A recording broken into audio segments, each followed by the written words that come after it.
they are winners. Yo, what's happening? It's the final college game of the draft season and last chance to shine for scouts right now. 5th annual All-State HBCU Legacy Bowl.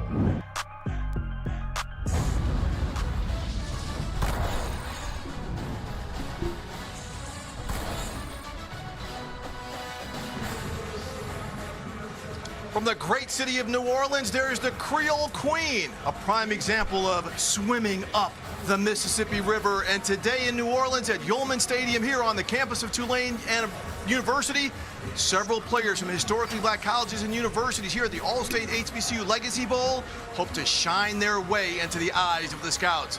I am Steve White here with Bucky Brooks and Charles Davis for the 5th annual All-Star Showcase of the best that HBCU football has to offer. And Bucky, what is the importance of this game? It's just what you said.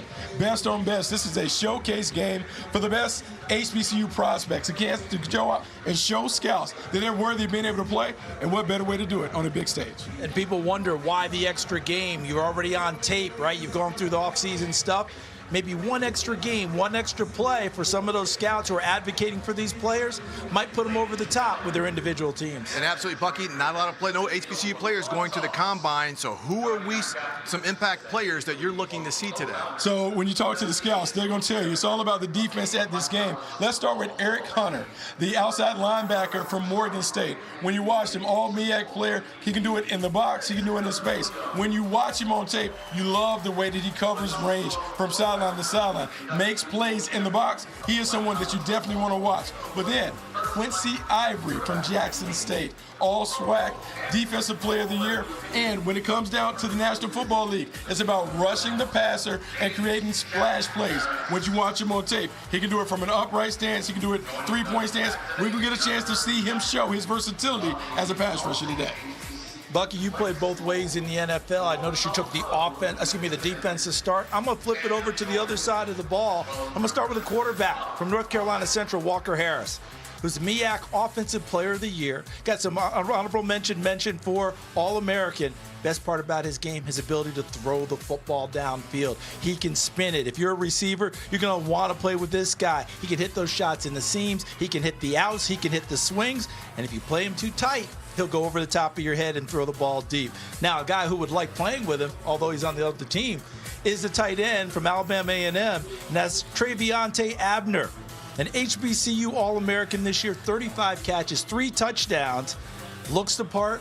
Maybe looks more like a blocker, but he's an excellent receiver. Gets into the seams, averaged over 11 yards per catch last year, culminating with a 104-yard game against Tennessee State, including the game-winning touchdown catch. Yeah, all these young men have had a great week of practice, but you know who's had the best week of practice? The 4th member of our team, and that is Sherry Burris. Let's send it to her on the sideline. Hey, Steve. Well, South Carolina State head coach Chennis Berry has never missed a Legacy Bowl. Today marks his 4th as a co-head coach. Today he is with Team Gaither. And speaking with him this week about this game in particular, he kept using the one word, opportunity. Through his experience with this game, he told me, quote, opportunities don't go away. They go to other people. And the opportunity of a lifetime only lasts a lifetime.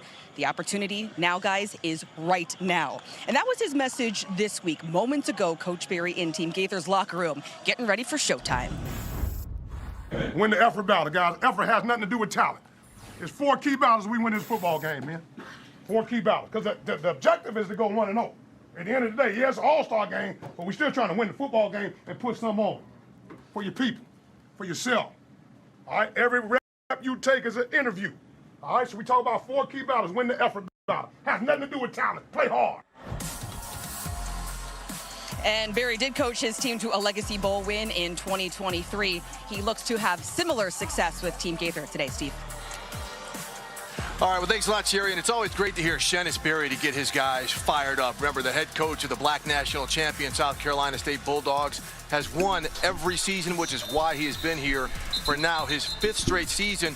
So Team Robinson in the black uniforms will be getting the ball first So it looks like at quarterback, opening from Bethune-Cookman will be Cam Ransom. Guys, a left-handed quarterback. We've seen him all week long. Bucky, just some thoughts what folks can expect to see out of Ransom. Look, Ransom's going to give you an opportunity to make plays in a variety of different ways. I look to see what he's done and continue to build on what he showed in practice. Get the ball to the playmakers, let them go to work. If he does that, he's going to have a very productive day. All right, Andrew Brown from North Carolina. A&T is going to kick that off. He's going to kick the ball off, and deep for Team Robinson is Reggie Davis, a stalwart running back from Alcorn State. And guys, it's good he's also getting a chance to return, because as we know, a lot of these players from HBCUs, how they show out on special teams can be why and how they make rosters in the NFL. All right, Brown kicks it off. Davis signals the fair catch about the 3-yard line. So again, Team Robinson in the black uniforms will be taking over possession first in this game at the 20-yard line. And guys, we've been here all week, and Charles, let's start with you. When we're seeing some players on this offense for Team Robinson, and just the way some of these all-star games are played, what are some things that we should just kind of expect to see? More run, more pass? I think more pass. A lot easier to get a team going with guys pass blocking, ball getting out of the hands of the quarterback. And in games like this, the slot receivers are often the guys that get the football a little bit more than others. They can make the quick move into the line of scrimmage. Cam Ransom can deliver. Right now, keep an eye. If number 17, Ronnie West, or number 3, Armand Harris is out there, keep an eye on those guys. They can get to the football very quickly and make plays. All right, Ransom immediately under pressure gets rid of it. That looks like Noah Miles from Howard University, the edge rusher, coming off the right side, Bucky. Yeah, you love that right out the gate. You see the first step quickness and burst, and then the closing ability to get to the quarterback. Way to disrupt the first play. Nice start. And guys, one thing we've seen all week, the edge rushers and the defensive fronts clearly are the strength of both teams. Yeah, a lot of these guys showing that nice get off. And what's been interesting for all week is a lot of the guys who are playing inside on defense are essentially edge rushers. That's what they played at their schools. They've had to sacrifice a little bit this week to work inside so they have a true four-man front. All right, Ransom gets ready to take the snap. Hands the ball off there to Denario Davenport from Jackson State. Stacked up by number 40. We're going to call his name an awful lot on defense, and that's Eric Hunter, Bucky. Yeah, Eric Hunter is someone that, I'll tell you, lead into the pregame. His ability to play in the box, his ability to get outside, be a sideline player, he is definitely going to be an impact player. And then you think Samuel Graham, the safety, he has the ability to come down. He's going to stuff the stats. Sacks, interceptions, forced fumble. He did it all for Bowie State. Big third down, guys, as you know. Keep an eye on number 11 in white coming off the right edge. And that's Michael Lunds from South Carolina State, another guy that showed pretty well all week long his ability to get to the quarterback. All right, Ransom going to try to move the sticks here, takes the shotgun snap, immediately looks to his right, going deep. Nice catch. The tight end, Trey Abner, on the catch. The big tight end, Charles, you talked about him in the pregame. Yeah, he has the ability to get downfield and be one of those tight ends who can run routes and defeat people in coverage. If you're a strong safety, it's hard to get through his size, but he runs better than you think. And Bucky, I thought that was a beautiful ball by Cam Ransom. Yeah, Cam Ransom off to a nice start. Put the ball right on the sideline, away from the defender. Nice start for this offense as they pick up a first down. Because for me, real quick, Steve, Ransom, when we watched him throw, he's got big-time, powerful arm. I didn't see a lot of touch during the week. That was a beautifully touched, feathered throw right there by Ransom. Yeah, Ransom now taking Team Robinson 1st and 10 from the 45-yard line, takes the snap, gives it to Davenport. Again, a tough run. Big stop right there by number 29, Daylon Long out of Norfolk State with a big hit. Look, if you watch practice, the 9-on-7 periods, you saw the defense dominate. Here we're just going to see the guy feel, quick read reaction, feel the lane, love the impact, love the force at the point of attack. Yeah, that's the way Long loves to play. 62 tackles during the year, including 6.5 for loss. So you know he doesn't mind getting in the box and being close to the line of scrimmage to make plays. And guys, we saw Ransom come over to the sideline to get the play call. They are using the helmet-to-helmet sideline communication from coach to quarterback. Maybe having a little trouble with it if he's trotting over here to get calls. Right, Davenport now offset to the left of Ransom. Takes a snap. Well protected, lets it rip. Nice. To number 11, Mackay, love it. The big wide receiver out of Edward Waters. Beautiful throw. So look, one-on-one on the outside. Lovett is going to run a post corner. We see Ransom drop back. Left-hander looking for him the entire time. This was a great route, but an even better throw in terms of the location. How about the pass protection as well? As we watch Ransom, the post corner that you described ended up turning the cornerback, Jadarius Perkins, around to get open, but the pass protection was excellent. That's Jeremiah Frazier at center, 78. DeAndre Towns Blue at left guard, 74. Ashton Grable at right guard, 71. They really protected their quarterback. And really good players all the way across the board. As Davenport takes the handoff, tough run off right, off tackle. Guys, Team Robinson's got a little rhythm going here after two of those big pass plays. Now they hit one on the ground. Watch the spin move, two spin moves, spinning back to back. We talked about watching these guys in running back drills, going over the backs and doing those things. That's a nice sequence by the young man. And Davenport rotated with Ahmad Miller down at Jackson State, one of the top rushing teams in HBCU football behind Delaware State, but he is a perfect complement. A lot of yards per average on the carry because, again, that Jackson State offensive line is pretty good. Yeah, you mentioned, go ahead, Bucky, but you mentioned the yards per carry, 6.5. That's pretty strong. All right, 5 yards on the pickup.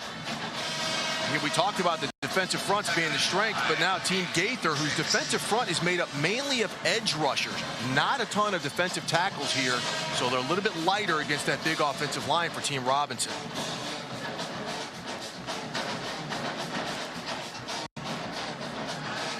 Ransom looks to his left, floats it up. Oh! John McCall from Kentucky State had it, got the late hands up, but couldn't bring it all the way down. Yeah, one-on-one coverage on the outside. The protection is nice. Just a fade ball. He wins, has a step on the defender. Just couldn't come down with it. Love the separation if you're looking at it from an evaluation standpoint. As coaches would tell you, that's a play to be made. There's one right there for him, and McCall, he's thinking to himself, man, had a great opportunity. Ransom gave him a nice pass down there in the end zone. I think McCall will come back and get the next one. Yeah, and as you see, Ransom going to the sideline to get the play call right here. The ball is now on the 26-yard line, 3rd and 5. Let's see how they convert. We've got Davenport back in the backfield. Reggie Davis out of Alcorn State was in there on the last snap. Ransom drops back, looking to the seam. Nice. Gets it up. Big time throw. Touchdown catch by Trey Abner. Charles, the player you're talking about, goes up and gets it in traffic. And that was one where the two of them were in sync with each other, Yes. right, Bucky? Because he runs down the seam, and watch the pass that Ransom gives it. Away from the defender, which means Abner has to use body control to make sure he turns to go get it. That meant they were in sync. He understood. Throw it over the top of the head of the defender. Even if you have to go to the backside of it, Abner has the athletic ability to go get it. And that's what exactly what he does. Look, you give Ransom high marks on being able to read single high safety, put it away from the free safety, put it on the back shoulder of the tight end. Great catch by you guy. I think that at Ransom right now, operating an almost flawless game at quarterback. And Marco Jovicic from Mississippi Valley State misses the PAT as Team Robinson scores on its opening drive to take the 6-0 lead. A lot of big plays in the passing game as Cam Ransom did his thing. We'll be right back at the All-State HBCU Legacy Bowl. What's good, everybody? Listen, just to let y'all know that, for those of y'all that haven't been here before, I do put the video on blank each and every time it does go on commercial, just so the live won't get blocked after I post it. You know what I'm saying? So just in case they want to get their highlights off or whatever, or in case y'all do watch it after the live is over. But yeah, I do turn the video off during commercials, so don't get discouraged, everybody, for y'all that want to watch the commercials. But I appreciate everybody for pulling up, man. So next week, for those that care at all, I am gonna start doing the SWAC teams for the recruiting classes. I am gonna start doing that. So I think this week, for sure, I will be doing Grambling State and Arkansas Pine Bluff. Those are the two guaranteed teams that I will be doing this coming week. But Appreciate everybody for pulling up, man. Make sure y'all get them likes up, super chats if y'all want, but definitely appreciate the support, everybody.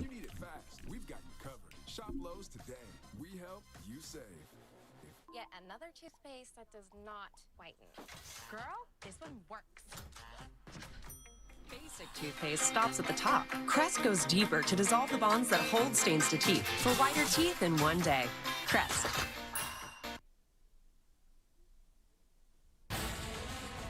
You are watching the 2026 All-State HBCU Legacy Bowl. All-State, you're in good hands.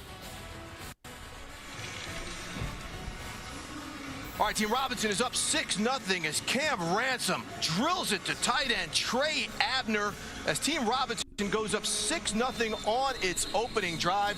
Bucky, walk us through the whole drive, encapsulating everything with that touchdown catch. Yeah, like, it was a really good job by Ransom coming out, being on point. We saw a handful of intermediate throws, particularly thrown to the right side, which is tough for a left-hander. Put the ball on time, on target, and then finished it with a nice throw. Speaking of left-handers, Walker Harris in North Carolina Central starting at quarterback for Team Gaither. He gets his offense going from the 25-yard line, lining up in the pistol. He hands this ball off to Christian Mosley, running back out of North Carolina Central. So we've got the central to central battery. And Charles, let's take a look at some of your impact players. Well, Christian Mosley is certainly one of them. Talk about patience, having to wait his turn at Central to become the lead back. Had a big year in 2025. Jordan Smith, he's a receiver that people didn't cover the entire week here at South Carolina State. Will operate out of the slot. Jeremiah Williams at defensive tackle. When he's on his game, he might spin a few times and go get him. And then, of course, Trevor Randall, the free safety, sets everything up in the secondary, and he'll come up and lay a hit on you. All right, Harris takes a snap on second, and he rips it to DeAndre Proctor, the big wide receiver out of Johnson C. Smith. What a throw by Walker. Bucky, we've been talking about him all week. We've talked about Proctor all week, and we've talked about the quarterback, Walker Harris. This combination has been tearing up defenses throughout the practice week. And there you see on the slant, ball delivered on target, great timing. Look, he threw for 3,000 yards in North Carolina Central last season. We knew that he could spin it. Great connection with Proctor. Bucky, as a scout, when you see a guy like Proctor, his size has to attract you initially. You think about him on the outside running those types of slants and stops, right, and fade balls, trying to get it to him. So important, Vince. Walker Harris with pressure in his face, lets it rip, gets it to J.J. Evans from Norfolk State. Guys, the timing that these guys have shown after just 3 days of practice together, what does that tell you about how they've worked, Bucky? Well, the one thing about Walker Harris, he's been terrific throwing the ball the entire weekend. Being able to throw with a guy right in his face shows you the poise, the confidence, more so the composure. I actually had a chance to talk with Jordan Smith, Malik Hunter, a wide receiver out of Virginia State. Asked him what it was like working with these quarterbacks, and they said the timing's been great all week long. They said these guys are getting the ball to us and in the right spot. 1st and 10 from the 42-yard line. Walker Harris, he hands it off to Mosley again off the right side for about a 3-yard gain. On the run, we see the defense swarming, Bucky. Yeah, defense swarming, but what I like about this, coming downhill in the pistol situation, pistol formation, Mosley coming downhill, finds a hole off to his right, picks up nice yardage in first down. Chris Ault, the former head coach at the University of Nevada, was the guy who created the pistol. His quarterback at that time, some guy named Kaepernick. Yeah, Colin Kaepernick. They used to do it big time in Nevada. All right, Walker Harris, 2nd and 7. Going to try to keep this offense rolling. Steps up in the pocket, lets it rip. Number 23, Jordan Smith out of South Carolina State. Look, we can't be more impressed. Walker Harris, the way that he's been throwing. This is what we watched in practice day after day. Another slant in that window, ball out on time, catches it where he's able to run. Catch and run concepts is about ball placement from the quarterback. And what'd you think of the awareness of Jordan Smith to understand where the coverage was, catch the football, and see the safety approaching, and get down to make sure that ball's not hit and spilled out? That's the next level play, because they'll tell you, find what you can, get what you can, get down so you can live to fight another day. 1st and 10 on the 22. In the backfield now, Jaquan Kelly out of Winston-Salem State, back in the pistol formation. Against both these offenses, got traction out of the gate. Clock ticking down. Barely got the playoff on time. Oh, and we're seeing Kelly outside off-right tackle. Great block downfield by wide receiver J.J. Evans to spring Kelly for the touchdown. A big-time run, 22 yards on the touchdown for Team Gaither. And guys, for the moment, we're tied up. They blocked it up really well, and it became a one-on-one play. And Reed Pulliam, the linebacker, bad angle, trying to get into the backfield and the one-on-one with Kelly. And once that happened, easy access to the perimeter for Kelly to waltz into the end zone. Well, the great part of that about the false pulls. The pulls going to the opposite side. They were pulling linemen going to the left, handing the ball going to the right. The linebackers are reading their keys, flying away, leaves them one-on-one on the safety, bad angle, touchdown. All right, Andrew Brown from North Carolina A&T on to attempt the PAT. Bad snap. It doesn't matter as Brown punches it through to put Team Gaither up 7-6 as we've had scores on both possessions for each team here in the 5th All-State HBCU Legacy Bowl. Team Gaither up 7-6. We'll be right back.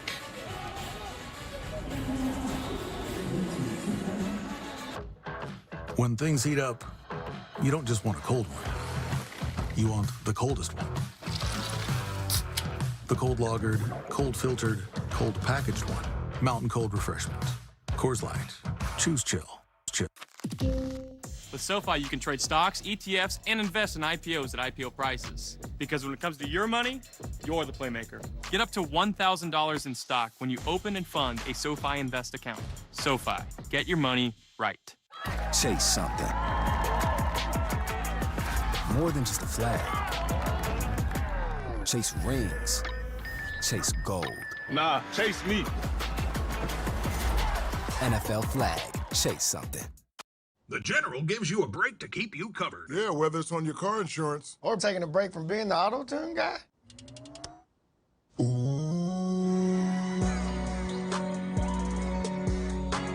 For a great low rate, go with the General. BetOnline's VIP Rewards program doesn't just take your betting to the next level, it takes it off the charts. Think more cash, more perks, more of everything with the most rewarding program in the sportsbook and casino industry. Here's the deal. Open an account, make your first deposit, and boom, you're instantly a bronze VIP. It's as easy as that. BetOnline VIP Rewards, unparalleled gaming, unlimited perks, and unrestricted cash back every step of the way. So when you say you'd never leave your child in a hot car, know it can happen. Before you leave the car, always stop, look, lock.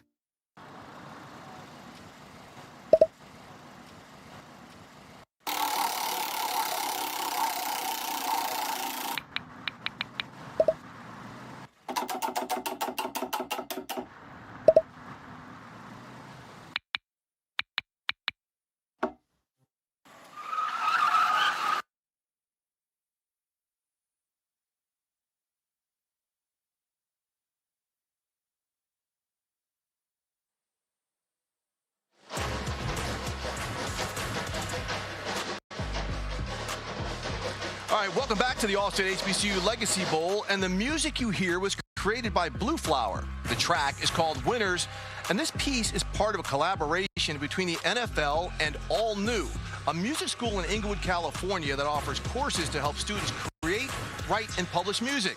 Hope you enjoyed Winners by Blue Flower. And now let's send it down to the sideline to our Sherry Burris with a special guest. Thank you, Steve. I have Doug Williams here, co-founder of this game and member of the Black College Football Hall of Fame. It is so good to see you again. This is the 5th year of the Legacy Bowl. How have you seen the growth of this game, particularly for these players here? Well, the good thing about this, every year we've gotten better players, and the guys that taken to it and played better, just like today. The start that we got today, man, is something that I think everybody wants to see. And, you know, 5 years we in and hope to keep growing. And we know your journey from HBCU to a Super Bowl MVP, just knowing that these guys now have the accessibility to have a performance in front of these NFL scouts. Just what does that mean to be able to represent HBCU and give these guys an opportunity? And you hit the nail on the head. It's all about an opportunity, to give them a chance to be seen and give them an opportunity to go out there and perform. And if you do that, that's all people ask for is opportunity. That's what the coaches, even some of these players, were saying. Where else do you think you can see this game grow? Well, here, you know, just getting better players every year. The fact that this crew that we got this today, and we've been had all week. It's been great. They better than, I hate to say it, it's better than the last 4, and hope the sixth one going to be better than the 5th one. It's been incredible. We have seen guys playing in this game ending up at NFL camps and rosters. So, Doug, we appreciate it. Congratulations on another incredible game. Thank you.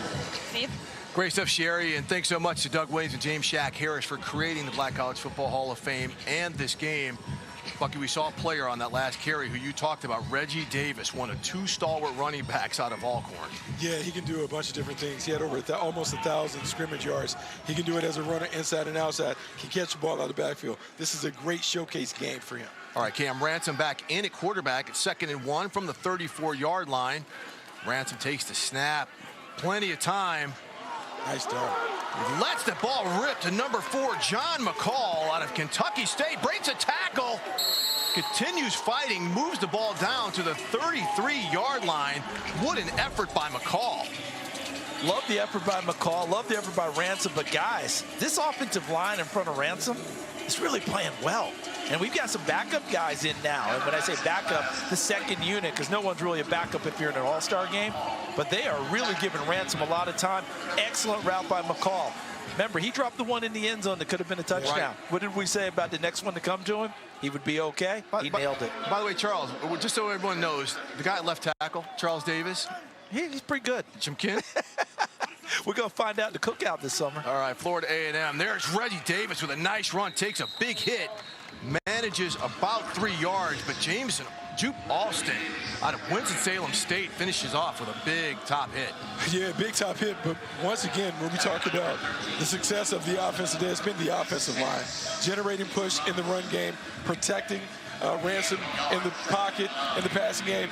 Really impressed with 5 guys up front, and that's hard to do because it's hard to develop that chemistry and connectivity that you need to succeed at the point of attack. Not just the chemistry, but guys playing out of position. You'll have tackles playing guard, guards playing tackle, somebody goes in the center. Bucky, that's versatility that I know as a scout you're looking for as well. Absolutely. You're looking for utility guys, guys that can do more things. All right, 2-yard gain. One thing we just saw them do is reset the play clock again, because we see Cam Ransom for Team Robinson coming over to the sideline to get the play. So clearly the helmet-to-helmet communication is not working properly. Ransom with another shot. This to Mekhi Lovett, the wide receiver out of Edward Waters. This is a guy who's been super impressive all week. Big receiver, Bucky. He absolutely has been impressive. And here on a little comeback, ball is spinning out. Nice job catching the ball with his hands. When we're looking at wide receivers, the underrated part of it is catching the ball and catching it away from your body. Strong hands. He just played on that. Okay, let's see. We have a first down on the 23-yard line. Ransom coming off the sideline, getting that play call again, guys. He's going to be in shape if he wasn't already, having to go side to the sideline. Hey, man, he's done this before, Steve. Look, if he's in high school, this is what you do in high school. You go back and forth with the coach to bring the play in. He should be fine. Bucky, you're thinking about when you played. Now they just hold up signs and signal stuff in like that. But Ransom playing well, drops back to pass. Under pressure. Miscommunication. Receiver number 17, Ronnie West out of Clark, Atlanta, broke off the route. Ransom thought he was going to keep running. But this is really kind of the only miscommunication of sorts we've seen thus far in this game.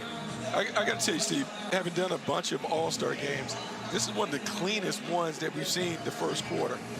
No penalties, clean play, botch handle, everything has been on point. And it really took place in practice. We really saw 3 good practices from these teams throughout the practice week. And real quick, let me explain. You're looking at the clock. It's getting ready to run down to 2 minutes. At the 2-minute mark, it's basically going to be like a 2-minute warning every quarter where they're going to try and encourage teams to score. Reggie Davis gets blown up by James Stewart out of Tennessee State, coming off the right edge, the left side of the defense. And Stewart, another player who's had a very strong week. Yeah, really impressive. Coming off the edge, no blitzing. But, man, what a great job collapsing down. Saw the lineman go away, just followed, got him in his hip pocket, took him right to the plate. All right, so here's what we're talking about with the stoppage at 2 minutes. And this is something For the first quarter. All right, sorry about that to get away with the official, but what they are trying to encourage are 2-minute offensive situations. So no matter where the ball is on the field, they're going to try and encourage the 2-minute timing and things like that. 3rd and 14, though, for Team Robinson. They lost yardage here. Haven't had to encourage Team Robinson very much. Well, actually, both teams on offense about trying to score. They're both going up and down the field. All right, Ransom driving back under pressure again. Nice pressure. And that was number 9, James Stewart. One more time, back-to-back plays. Quick question, Bucky, based on what we're seeing from Stewart right now. How did Eddie George not take him with him to Bowling Green when he left? I mean, you'd like to think, look, this is just a power rush. Just wanted Good to stay. job. Good job just running through the chest of the offensive tackle, working his way, being able to get a little pressure on the quarterback. And even though he couldn't get their full body, Bucky, as we evaluated, him just finding a way to have an effect on the game, right? Just anything you can get in there to disrupt the quarterback. As they say, he got into paint. Anytime you're a pass rusher trying to get in the paint, be able to be near enough to quarterback to impact the way he has to throw the ball. Okay, we talked about 2-minute situations. Instead of kicking it, they are going for it right here. Because when Team Gaither could get next possession, which means Team Robinson would start the second quarter with the ball. Ransom, incomplete to number 17, Ronnie West. Threw it into coverage here, trying to get the big play here. So now the ball turns over to Team Gaither, which leads 7-6. And we'll be right back with more action here at the All-State HBCU Legacy Bowl. I'm the guy sitting next to your girl on the kiss cam. This game just got a lot more interesting. Sheila? Mom?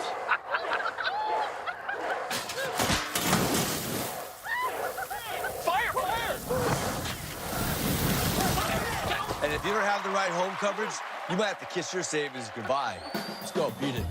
Switch to Allstate and you can save hundreds. What are you waiting for? Make your move before I do.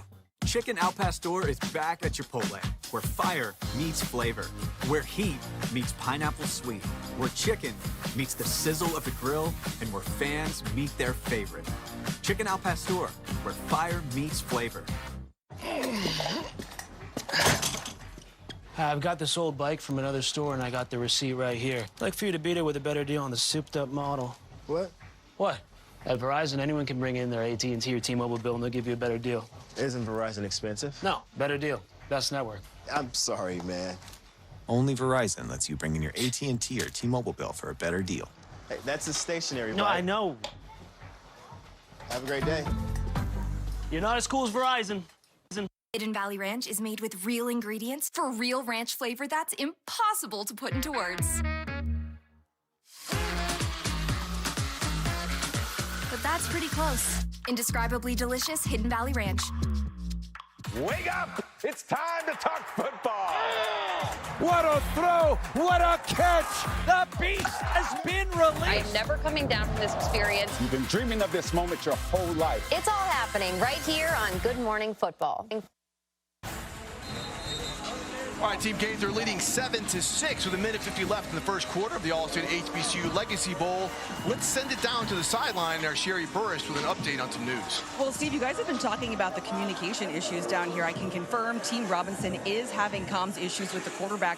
I just spoke with our offensive coordinator, and he said this is going to cause the quarterback to have to run to the sideline every time. You don't want to put extra miles on your QB's legs, but they want to make sure they're giving him that pro experience and running that pro-style offense by hearing the comms in his helmet, Steve. Thank you so much, Sherry. As we're seeing right there, Walker Harris sacked. That's Bucky's guy. That's Quincy Ivory. First charge timeout of the quarter. 30 seconds in late. Bucky, what did you like about Quincy Ivory? We just saw him on display on this play. Yeah, everything that he's been able to do throughout his collegiate career shows up in this. Playing with power, being able to be aware, getting to the quarterback and having a sack in the National Football League is about creating disruption at the point of attack. There he does, making another play. Charles, you saw him go through on Wazoo, just a pure forklift push. Bruno Wazoo out of Virginia State is a prime specimen for someone to say project at left tackle. Right, very linear build, but he needs a lot of weight, needs a lot of strength. But he's got skills. You like what you're seeing, but on that play, Quincy Ivory just took advantage of his strength, had the leverage, got up underneath him, and ran him right back to the quarterback. Yeah, he started his athletic career at University of Maryland as a walk-on basketball player. He is still new to this game. We're talking about on Wazoo. And Bucky, but going back to Quincy Ivory, though, he's someone at Jackson State who dropped in coverage a lot, true outside linebacker. Playing a 4-3 defensive end here. He's going forward. Yeah, the more you can do. But if you're an offensive coordinator, aren't you happy he's dropping in coverage instead of rushing your quarterback? Absolutely. Absolutely.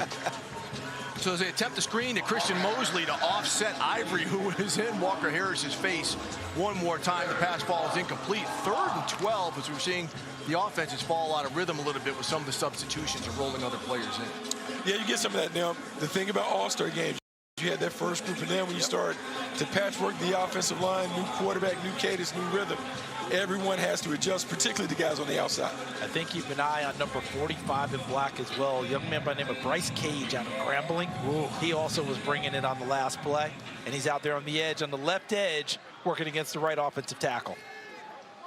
3rd and 12, Walker Harris. Got some bodies moving. Got a free down. Free play. Nice.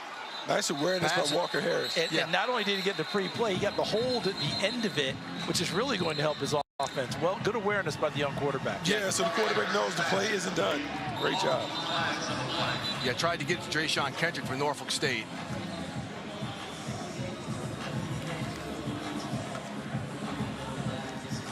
As the officials are kind of discussing the multiple infractions here.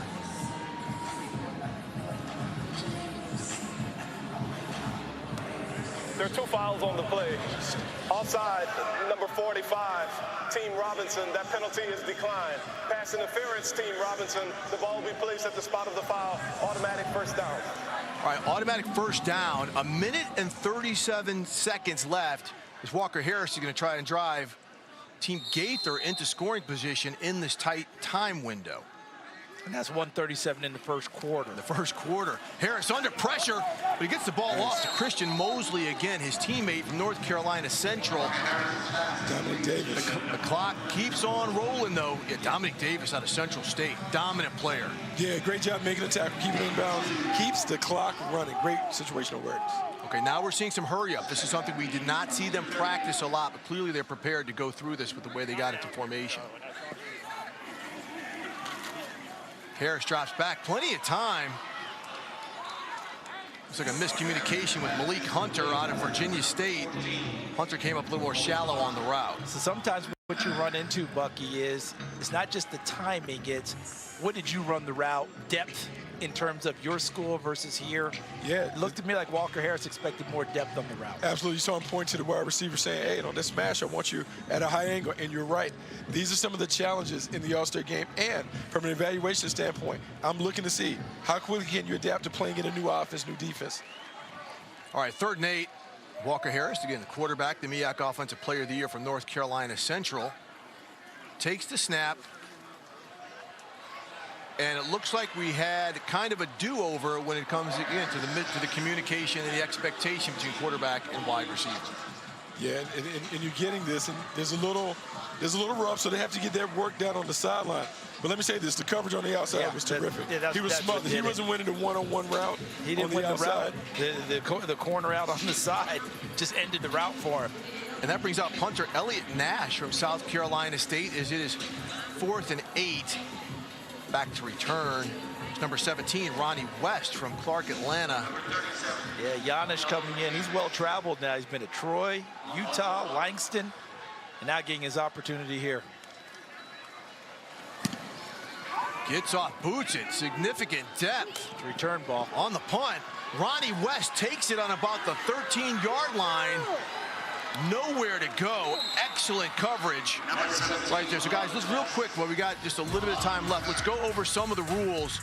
We're going to look at offensively, only 3 base packages, 21 personnel, 2 running backs, 1 tight end, 2 wide receivers, 12 personnel, 1 running back, 2 tight ends, 2 wide receivers, 11 personnel, 1 running back, 1 tight end, 3 wide receivers. Defensively, only 2 zone packages allowed. Cover 2, 2 defensive backs are in deep coverage. Cover 3, 3 DBs back, and only 4 men up front. You cannot rush 5, 4-3 pure looks across the front. So, Bucky, what's the first rule that really gets taken advantage of? Oh, we have an accidental blitz. Like it may be a little play action pass. I get fooled. I continue to make my way. Kind of forward pursuit. Yeah. I also think the coverage rule is going to get taken out too. All right, and this is Cameron Peters out of Prairie View. Dumps it off to number 24, Gerard Sims out of Florida Memorial.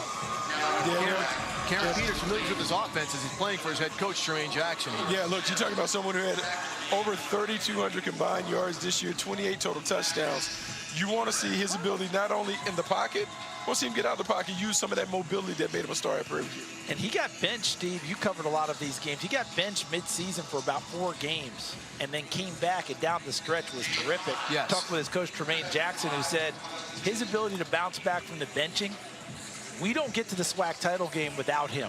But he handled it well, understood what was going on, made all the necessary adjustments, and came back and played at a higher level. And had a very strong celebration bowl as well as Peters throws it deep. A lot of contact at the end of that play, but it does not seem like there's a flag on the ground. Yeah, you leave Jadarius Perkins alone, man. You're whining. Steve over here whining and complaining. That was an acting job on the outside. Tell Trent Leary to just stay on his feet and make a play on the ball. Yeah, that was an acting job on the outside. All right, no judgment zone. Watch him with great coverage on the outside. Great coverage. Okay, all right, we'll give it to him. Talk about Jadarius Perkins. Delaware State played 3 years at the University of Florida as well. Super talented, athletic corner.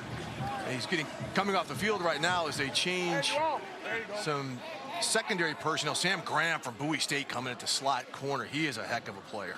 Jaden Carter next to him, number 20. Peters lets it rip, completes it to Trenton Leary out of Texas Southern, who goes up and gets it in traffic. We have 23 seconds.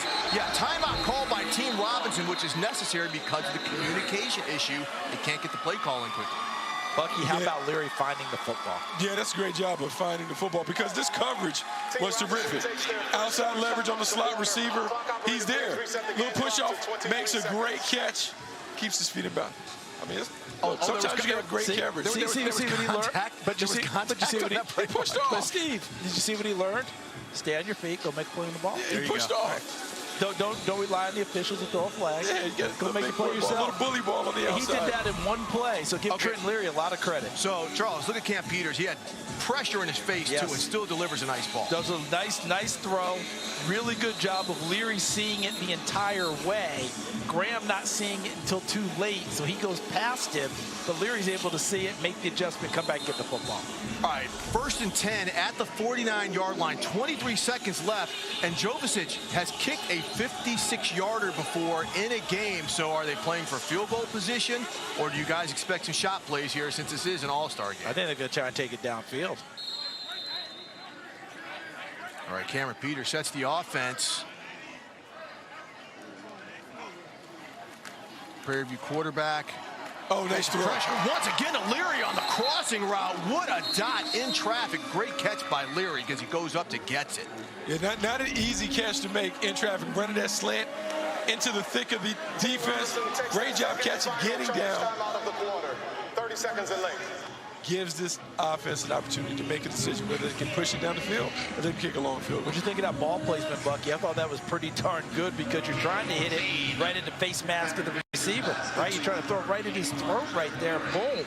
And so when we're talking about these concepts, the slant route where we saw catch and run concept, you want to put it in a place where the receiver doesn't have to adjust. He can continue to get yards after catch. The yak, as they talk about. Great placement of the quarterback. And he whistled it right behind Eric Hunter. Let's take a look at it again. Watch this throw. Look at it go right behind 40's head, or right in front of it. I mean, it's great. We talk about 3 deep coverage, slant flat combination. You have to trust that you can fit the ball into that tight window. He's able to do it. That was one of the better corners in the game here. Jelani Vassell, an HBCU All-American out of North Carolina Central. Every coach I talk to would say, hey, man, keep an eye on 28. He can play, and he can, but that was really well thrown. Right, 1st and 10 from the 37-yard line. No timeouts left for Team Robinson. Cameron Peters throws it incomplete.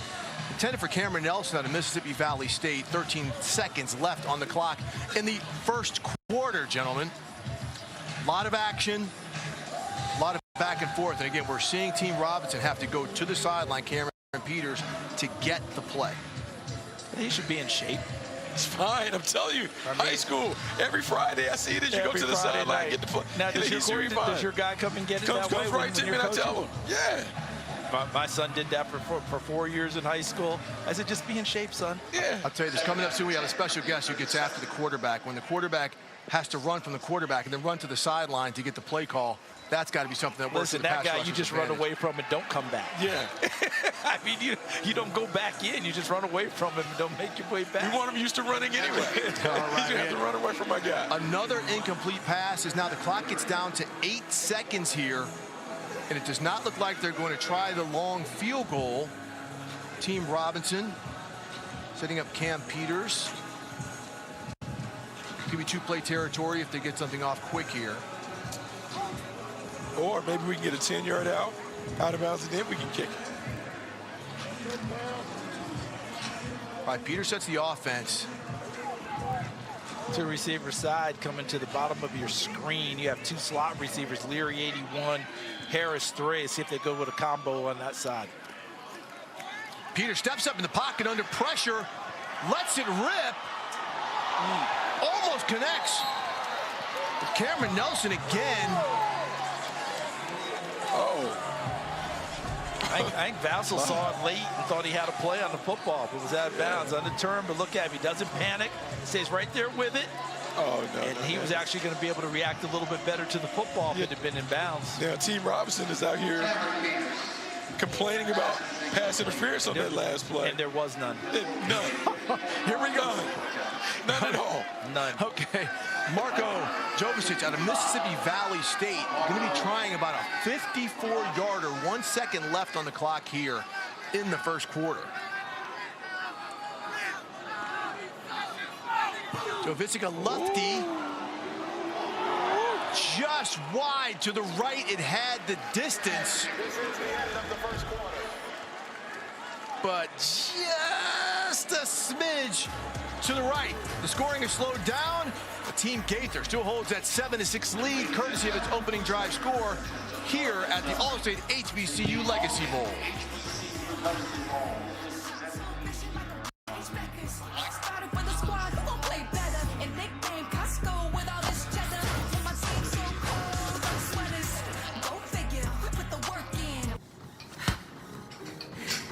Almost done.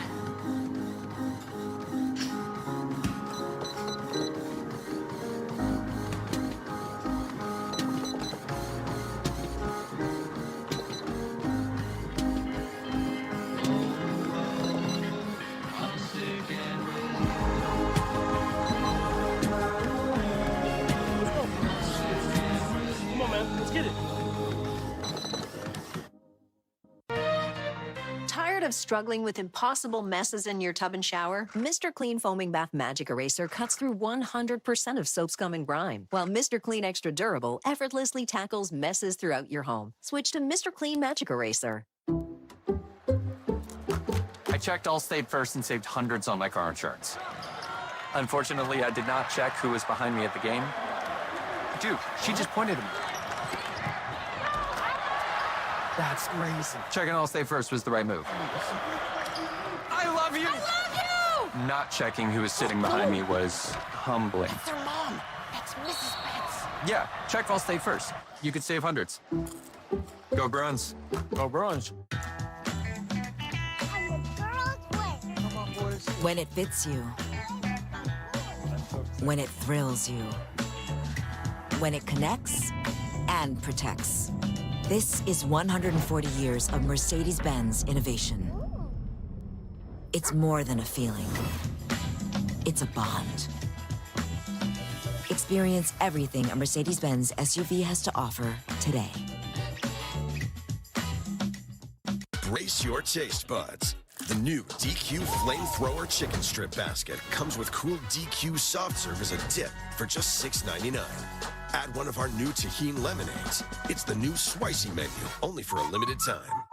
The NFL Scouting Combine is on the air.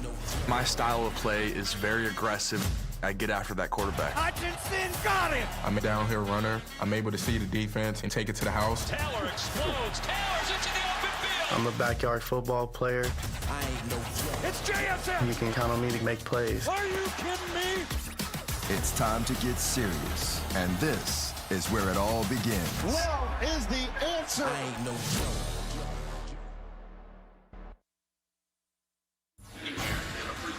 Welcome back to the All-State HBCU Legacy Bowl. And before they hear their name called in the 2026 NFL Draft, this year's top prospects head to Indianapolis to put their skills on display. The 2026 NFL Scouting Combine starts Thursday, live at 3 p.m. Eastern on NFL Network and streaming on NFL Plus. And let's go back to 2011 and take a look at the Combine then. Talking about 6'4", 287, 35-inch arms. Oh, I like that. And running long levers or strong levers. Yep. Here's the 40 you wanted to see. Cam Jordan. At Cal, he played all over their defensive line, and I thought he was the defensive lineman that was the most impressive guy there as far as the one-on-one drills and then translating it to the team drills. Talent. Throwback. Talent. I love that, man. I love that. Had a little Caesar and everything. You see there wasn't a strain on the face. Like, you knew it was in the bag. Had that Bobby Wagner haircut. Let's get it going. Just a chin strap connected. Like, it was grown. It just wasn't a grown man, you know? Okay, you're still looking good. You got it going, and you decided to come check out this All-State HBCU Legacy Bowl game today. Some of your impressions of some of these young men. I mean, there's a little corner there. They got some go-to. Look, I can't even throw the name out there. I'm over here learning.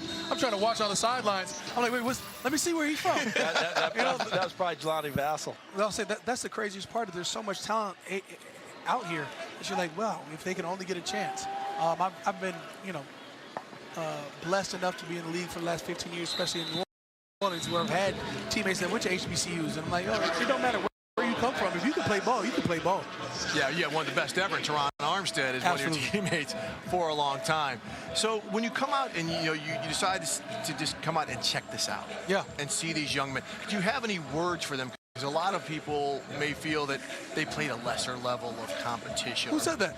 Well, that's the thing. Hey, these are basically FCS Division II guys. Maybe they're not playing again in the SEC or something. Right. I mean, you look, I played in the Pac. Pac is no more at this point, right? Being reinvented. It's about to be reinvented. The new Pac-12. No, stop it. Look, I only claim the Pac-10. Once they expanded out, I said I'm not. Whatever. We're sitting here, talking about these guys at HBCUs, and like I said, at the end of the day, it's about, do you have hands? There's an edge rusher out there that had started bending, tracing quarterback, and at some point I was like, all right, well, we see the talent. If you give me a kid like him in 2 years, I can make him an all-pro. But that's just me. In my mind, if I see tangibles, I'm like, dang, what can I do? I can mold him. It would still take you 2 years? It would take me 2. Okay. just give you a little bit of time. It would be from jump. It would take me 2. Coach Cam, we're going to get it going. And thinking about this, coming into this, we saw a bunch of defensive players have a lot of success. So if we could put you in your mindset coming to an all-star game, what would you think about as a pass rusher? What would you want to put on tape? Man, get off.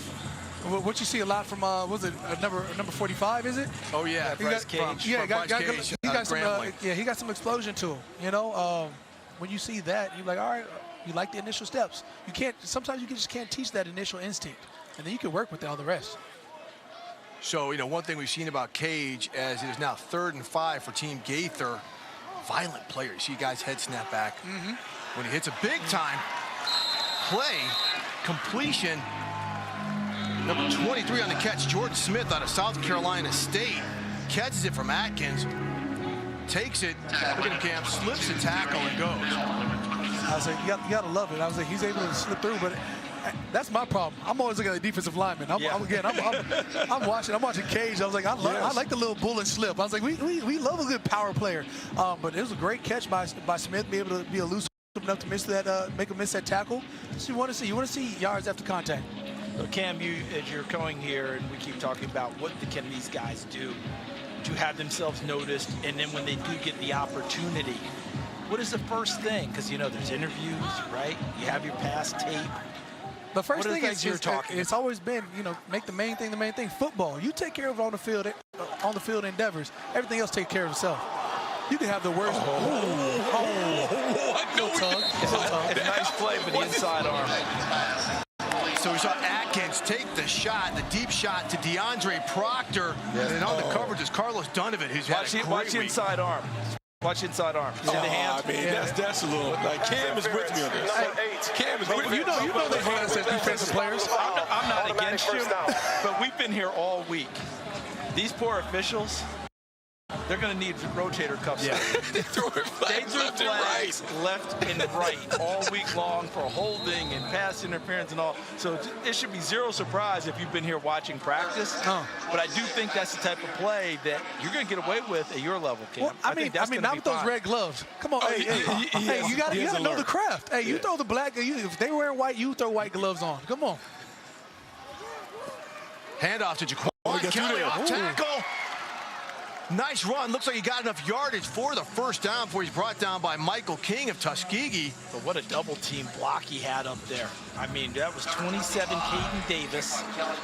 Who was the offensive lineman that was working with him? They worked in tandem right there. You see it right there, 66, I believe it was. That was Vincent Berg. Really nice job on that double. And then look at how he just got room now. See how he splits right through there? Excellent job by that offensive line. I know, Cam, that's not something you really want to hear. Hey, I know you would have been splitting that double team. That being said, I think Kelly made a great read. I mean, there was a number 90 in the B gap, and then Kelly bounced outside for a reason. Right, low handoff, but he gives it to Kelly again, stacked up near the line of scrimmage. Now, you know, Cam, do you want to take the mic? We know you have a burgeoning broadcasting career. You want to call a couple plays here? Absolutely not. I mean, while I'm still in it, like I said, I get so hyper-focused on defensive line play. Like just the previous play, you saw Roundtree able to extend out on his guard. I mean, I like his versatility.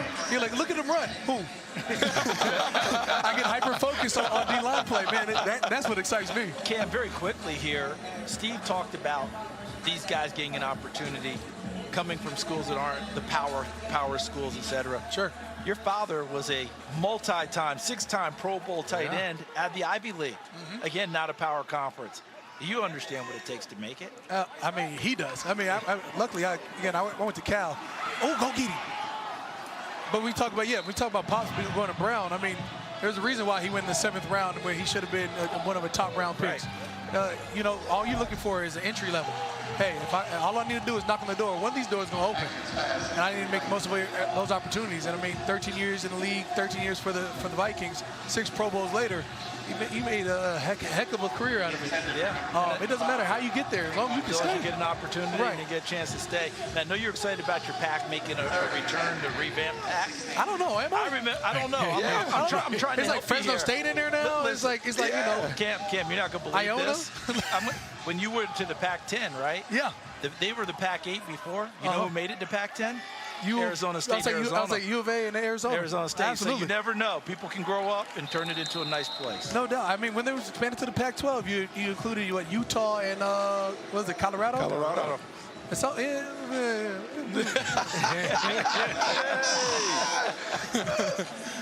talent is any and everywhere. All I look for is for my guys to be happy.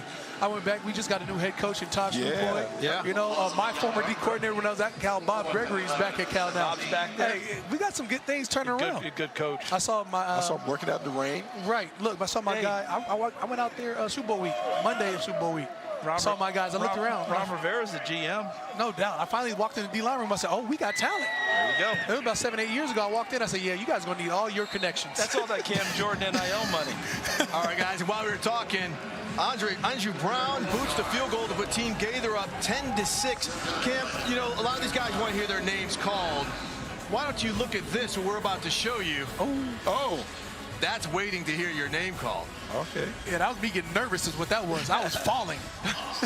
I brought the whole family up to New York to get drafted. I thought I was going top 15. I'm there at 24. Shout out to New Orleans. Older brother, younger sister, agent, you know, cousin, pops. The whole fam was there, except Mom. And Dougie Fresh right there. No doubt, my guy, Doug Cam, Fresh. We appreciate you so much for joining us. Appreciate the insight, man. Come on, maybe one day we'll do this for real. Keep doing your thing. Absolutely. Keep playing. Right back here to the Hbcu Legacy Bowl. I checked Allstate first and saved hundreds on my car insurance. Unfortunately, I did not check just how permanent my body paint was. Your student body president, Stephen Long. Checking Allstate first was a great idea. Not checking if the body paint was permanent, not my finest moment. Yeah, Check Allstate first. You can save hundreds. Rock chalk. Lowe's knows when you need a new appliance, you need it fast. So we offer next-day delivery on hundreds of appliances. Plus, members save more. And we'll haul away your old one. When you need it fast, we've got you covered. Shop Lowe's today. We help, you save. We're having fun in the snow all winter long with a Twisted Tea Drop. We're surprising real Twisted Tea fans who love the smooth and refreshing taste of Twisted Tea Hard Iced Tea. Real brewed tea with 5% alcohol. Keep it twisted.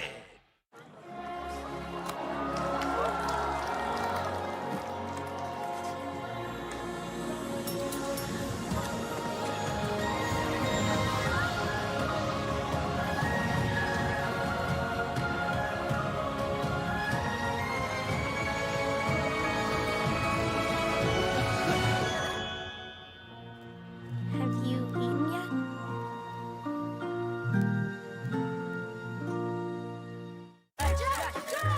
I'm not him.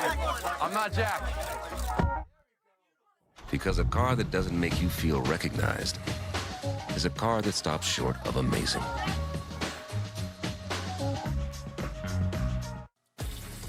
Monday on The Insiders, we've got all the news around the NFL, plus live team reports and expert analysis you won't find anywhere else. Catch it all Monday, 7 Eastern on The Insiders.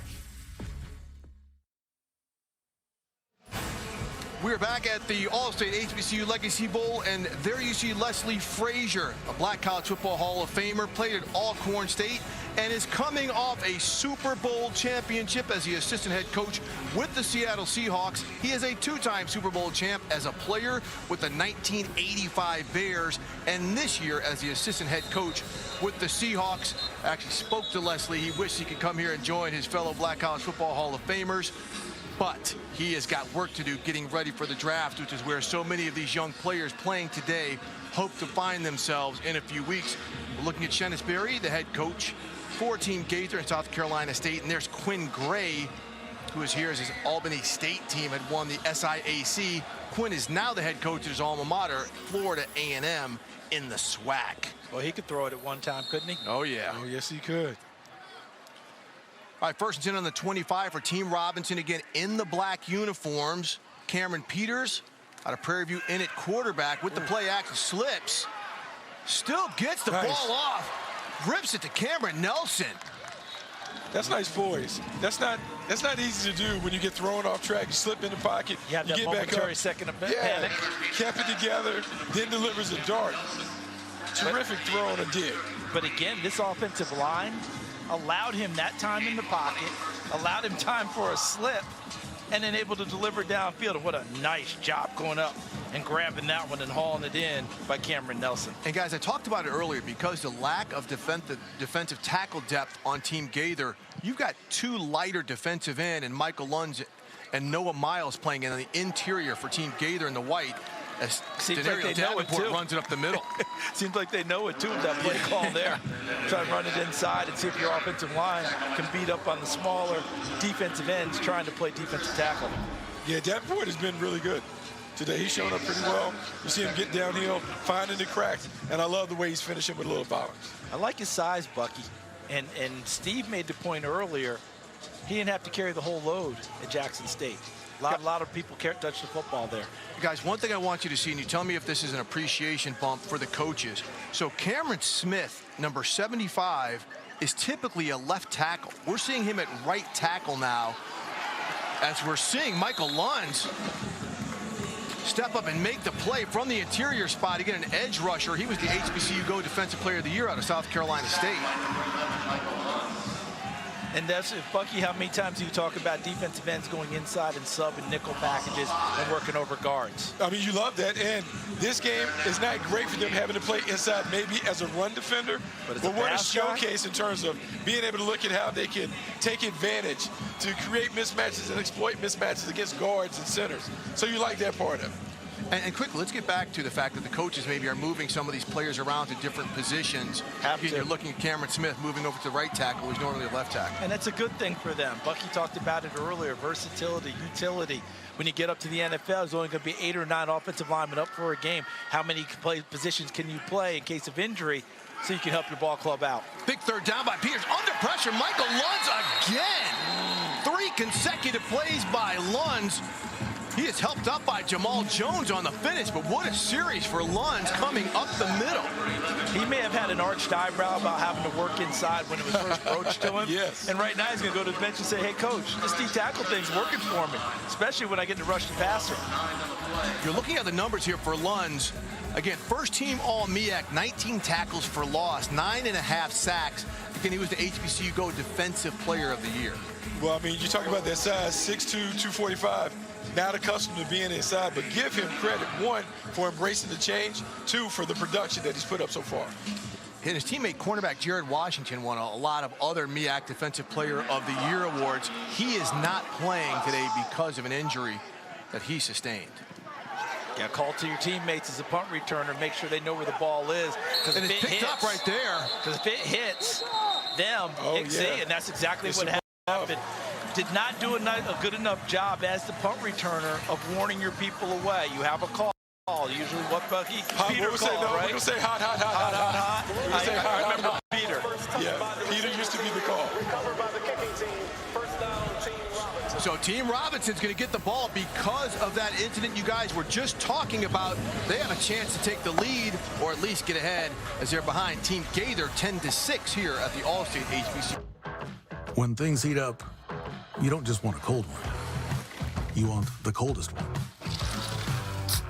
The cold lagered, cold filtered, cold packaged one. Mountain Cold Refreshment. Coors Light. Choose chill. Pizza Hut right now is offering any large pizza for just $10.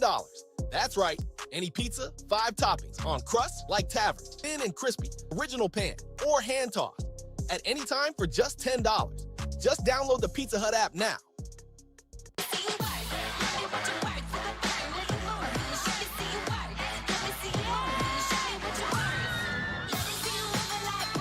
Short on nothing, big on weekend. Only on Royal Caribbean. All right, next we need a suggestion. Home and auto insurance. Okay. Any other ideas? Bundling your home and auto insurance for round-the-clock protection with Progressive. Okay, more ideas. Anything goes. Sacrifice. Oh, good one. Okay, great. Like how you don't have to sacrifice great coverage to save on insurance when you bundle home and auto with Progressive. I heard bathtub.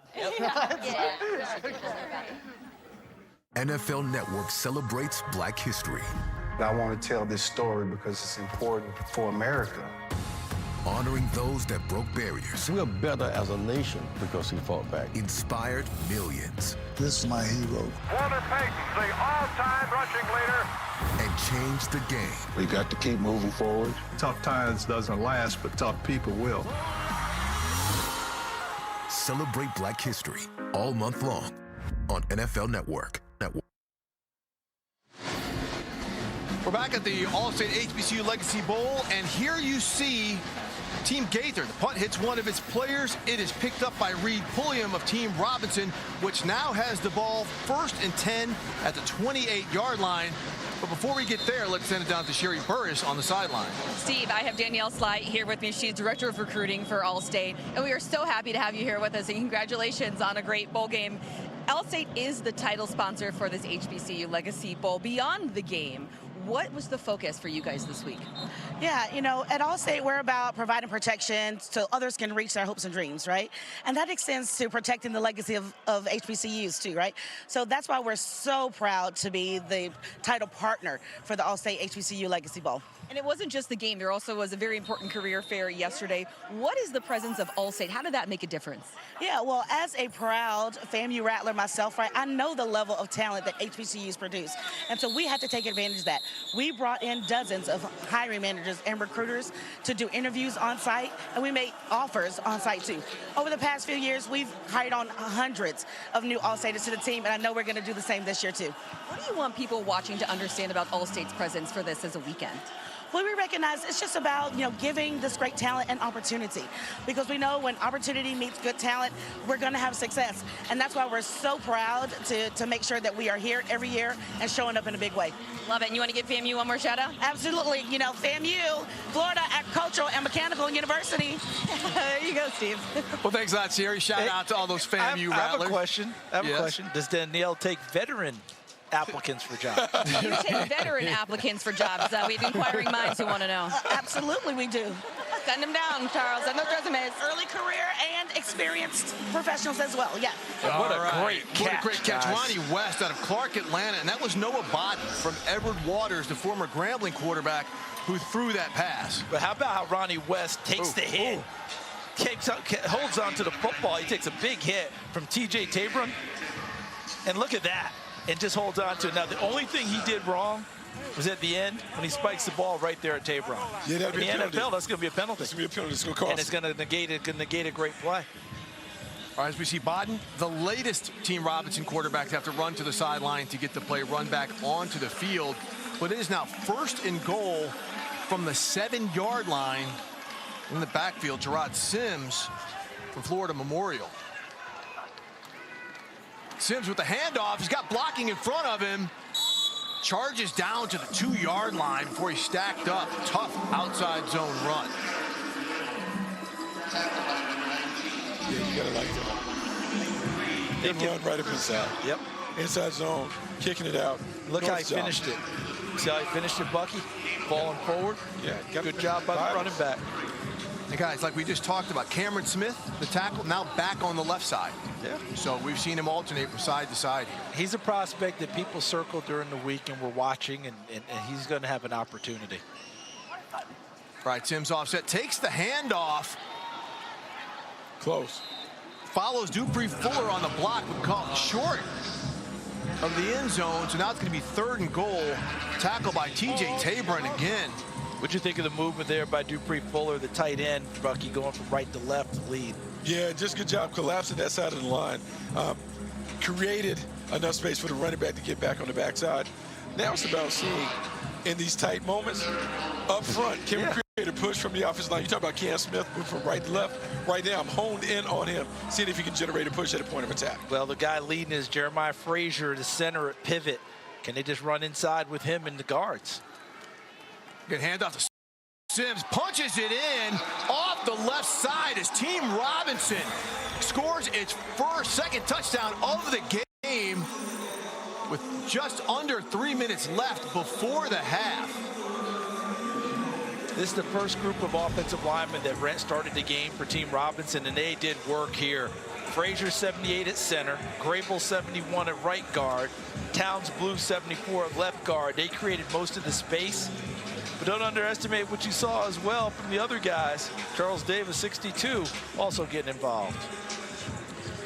All right, on the attempt at PAT, Marco Josic from Mississippi Valley State. A lefty. We've seen them have an abundance of lefties touching the ball so far today. He needs one to go through the post, doesn't he? Yes, he does. And it's good. It's good. Team Robinson now pulls to the 13-10 lead here. Legacy Bowl. So take the touchdown run one more time. Gerard Sims, Team Robinson, gives them the lead. We'll be back shortly. The All-State HBCU Legacy. Hold up. First off. Shout out Amanda NPS. Shout out Super Boogie Boy. Yeah, man, we got over 300 people in here and less than 50 likes. Let's go get these likes up, man. And listen, I appreciate y'all for supporting the channel. Once again, let me say that I appreciate y'all. Yes, go, man. Let's get these likes up. Man. I appreciate y'all, though. I appreciate y'all for the support. The NFL has taken huge strides to ensure player safety with the Digital Athlete, an AI injury prediction tool powered by AWS. It runs millions of simulations to predict injuries and inform rule changes. That's the future of player health and safety. Introducing new frosted sodas. BetOnline's VIP Rewards program doesn't just take your betting to the next level, it takes it off the charts. Think more cash, more perks, more of everything with the most rewarding program in the sportsbook and casino industry. Here's the deal. Open an account, make your first deposit, and boom, you're instantly a bronze VIP. It's as easy as that. BetOnline VIP rewards, unparalleled gaming, unlimited perks, and unrestricted cash back every step of the way. Big play. But now, we're celebrating something bigger than sports. Love, you're mine. Love, you're mine. Love, you're mine. You're training your mind as much as you're training your body. For me, just stay grounded. Be with people who make my mental health better and not worse. I can and I will. Grateful for the highs, grateful for the lows. I am talented, healthy, and strong. The best is yet to come. So when you see us hit this, it's a reminder to Love. Love. Love. love. Love, you're mine. You're mine. You're mine.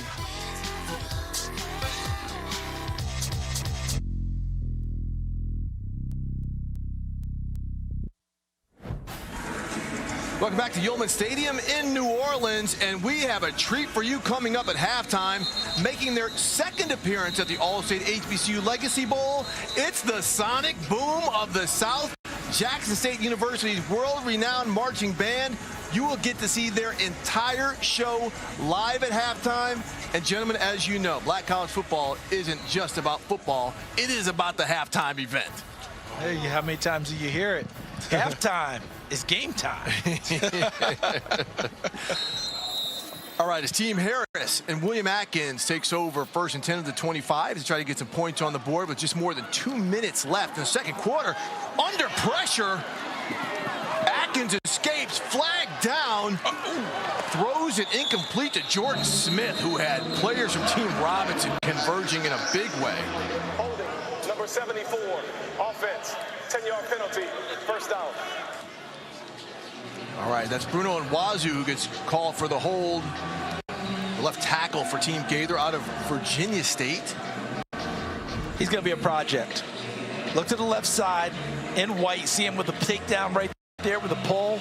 I think that's Bryce Cage that he was working against, 45. Yeah, that was Cage. But he has the frame. He has athleticism. Any team's going to, you're going to take him and see what you can put together with him. He needs strength in a big way, though. Yeah, and look, in this part of the process, you're looking for guys that have some potential, developmental potential. Yes. That'll give him an opportunity, maybe on the practice squad, to buy some time until he's good enough. He could be an international pathways player for the NFL. Yes, born in Nigeria. Moved to the U.S. when he was 16. We have a stoppage in play here. This is the 2-minute warning. 2-minute warning. And we'll be back after those 2 minutes plus here at the All-State HBCU Legacy Bowl. Team Robinson up 13-10. Some games change a season. The Sugar Bowl changes history. Every great team, every great coach, every great player comes here to prove they belong and build a legacy. This is more than a game. It's a giant leap toward a national championship. The College Football Playoff Semifinal at the All-State Sugar Bowl, January 2027 in New Orleans.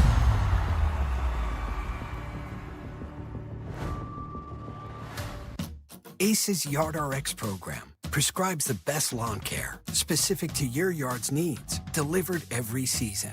Because when you want greener grass, less weeds, and fewer bugs, you can get a personalized prescription delivered free from the helpful folks at ACE. Subscribe now and save 20% on everything you need all year. From our store to your front door, with service so good it's guaranteed. ACE is the place with the helpful hardware, folks. The Women's USA Bobsled team is the closest team on earth because they use Native's Global Flavors collection. Clean, simple, effective formulas. Because the only metal you want on your skin is gold. Find Native Global Flavors. Available at Target. Brace your taste buds. The new DQ Flamethrower Chicken Strip Basket comes with cool DQ soft serve as a dip for just $6.99. Add one of our new Tajin lemonades. It's the new Swicy menu, only for a limited time.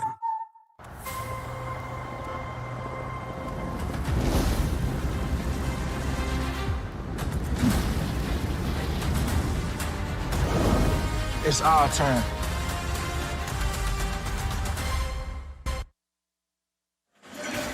With 2 minutes left in the first half of the All-State HBCU Legacy Bowl, Team Gaither with the ball, trailing now 13-10 as William Atkins, a quarterback from South Carolina State, tries to get Team Gaither on the scoreboard before the half. Play action under pressure. Gets it off. Nice. Drashawn Kendrick out of Norfolk State broke open late. Man, you talk about anticipation. That is great. Bootleg, defender right in his face. He lets it go well before the receiver's out the break. Nice location, nice spot. What would be your coaching point to number 10, Warren Robinson, on that pass rush? Oh, we got to attack the upfield shoulder.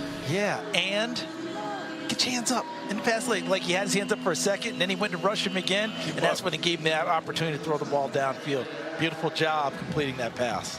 Well said, Charles. That's the definition of getting a defender in conflict. Yes, absolutely. What am I going to do? All right, 2nd and 7 now on the 27-yard line, on the 28-yard line for Team Gaither. Atkins takes the snap, has some time, lets it rip. Intended for Jordan Smith out of South Carolina State. We see a late flag come in. Number 31, defense. The ball will be placed at the spot of the foul. Automatic first down. Blake Davis of Grambling called for that pass interference, and one thing we're seeing here is kind of the pro rule. It is a spot foul, whereas in college, pass interference is just a 10-yard penalty. So now the ball is on the 45 for Team Robinson, 1 minute and 47 seconds left. So if interference was called, it was called before that piece of tape we just saw right there. Because at that point, he's just playing the football. He is playing football. So if they're calling it, he must have gotten there earlier and had the contact. It was a little physical, and it was enhanced. You know, a little flopping action out there. Really, the throw actually brought it into play. Yes. Right? Because he had the coverage there, but the throw brought him back into contact. All right, Atkins with time gets the ball. Number 23, Jordan Smith catches it, spins out of a tackle, and gets down to the 20-yard line. A spectacular run after the catch. I asked him in practice, I said, what do you like most about it? He said, after the catch. Because after the catch, I can be dynamic. Well, he showed some dynamic isms right there after the catch. As now it is 1st and 10 on the 24-yard line for Team Gaither. Atkins again with time. Woo, close. Almost completes it to Caden Davis, the hybrid tight end out of Fayetteville State. I went back and looked at his resume for college, Caden Davis, and you know it, Steve, because you cover these games. He had more rushing attempts throughout his career than he had pass catches. They used him much more as an H-back, running back, I'm sure wildcat, quarterback. He had a lot of carries really early in his career, and then I think they saved him for certain probably a lot of short yardage situations. As you mentioned, I covered some games for HBCU Go, and they use him in a hybrid role, and they just tried to get it to him as much as they can because he is a very versatile player. All right, 2nd and 10 on the 24. Atkins hands it off to Kelly. Stacked up off of right tackle. Nothing doing. As it looked like Stamarian Edwards out of Alcorn, the fire plug jackhammer, sized him up, brought him down. Look at Edwards. Oh, he's fired up getting off the field. And he should be. Jeremiah Williams, number 99, took care of the blocking early for him and let Edwards make the play behind him. All right. Team Gaither takes their first charge timeout of the quarter. 30 seconds in length. All right, guys, 45 seconds left in the half here. And let's just get kind of a quick thought on what you saw right there. Just on this drive so far. We're trying to get some 2 minutes real quick. We're seeing Ian Rappel reporting the Cowboys and standout running back Javonte Williams have agreed to terms on a 3-year deal worth $24 million. Sources say Dallas keeps a big-time player. Ian says gets $8 million per year after a breakout season.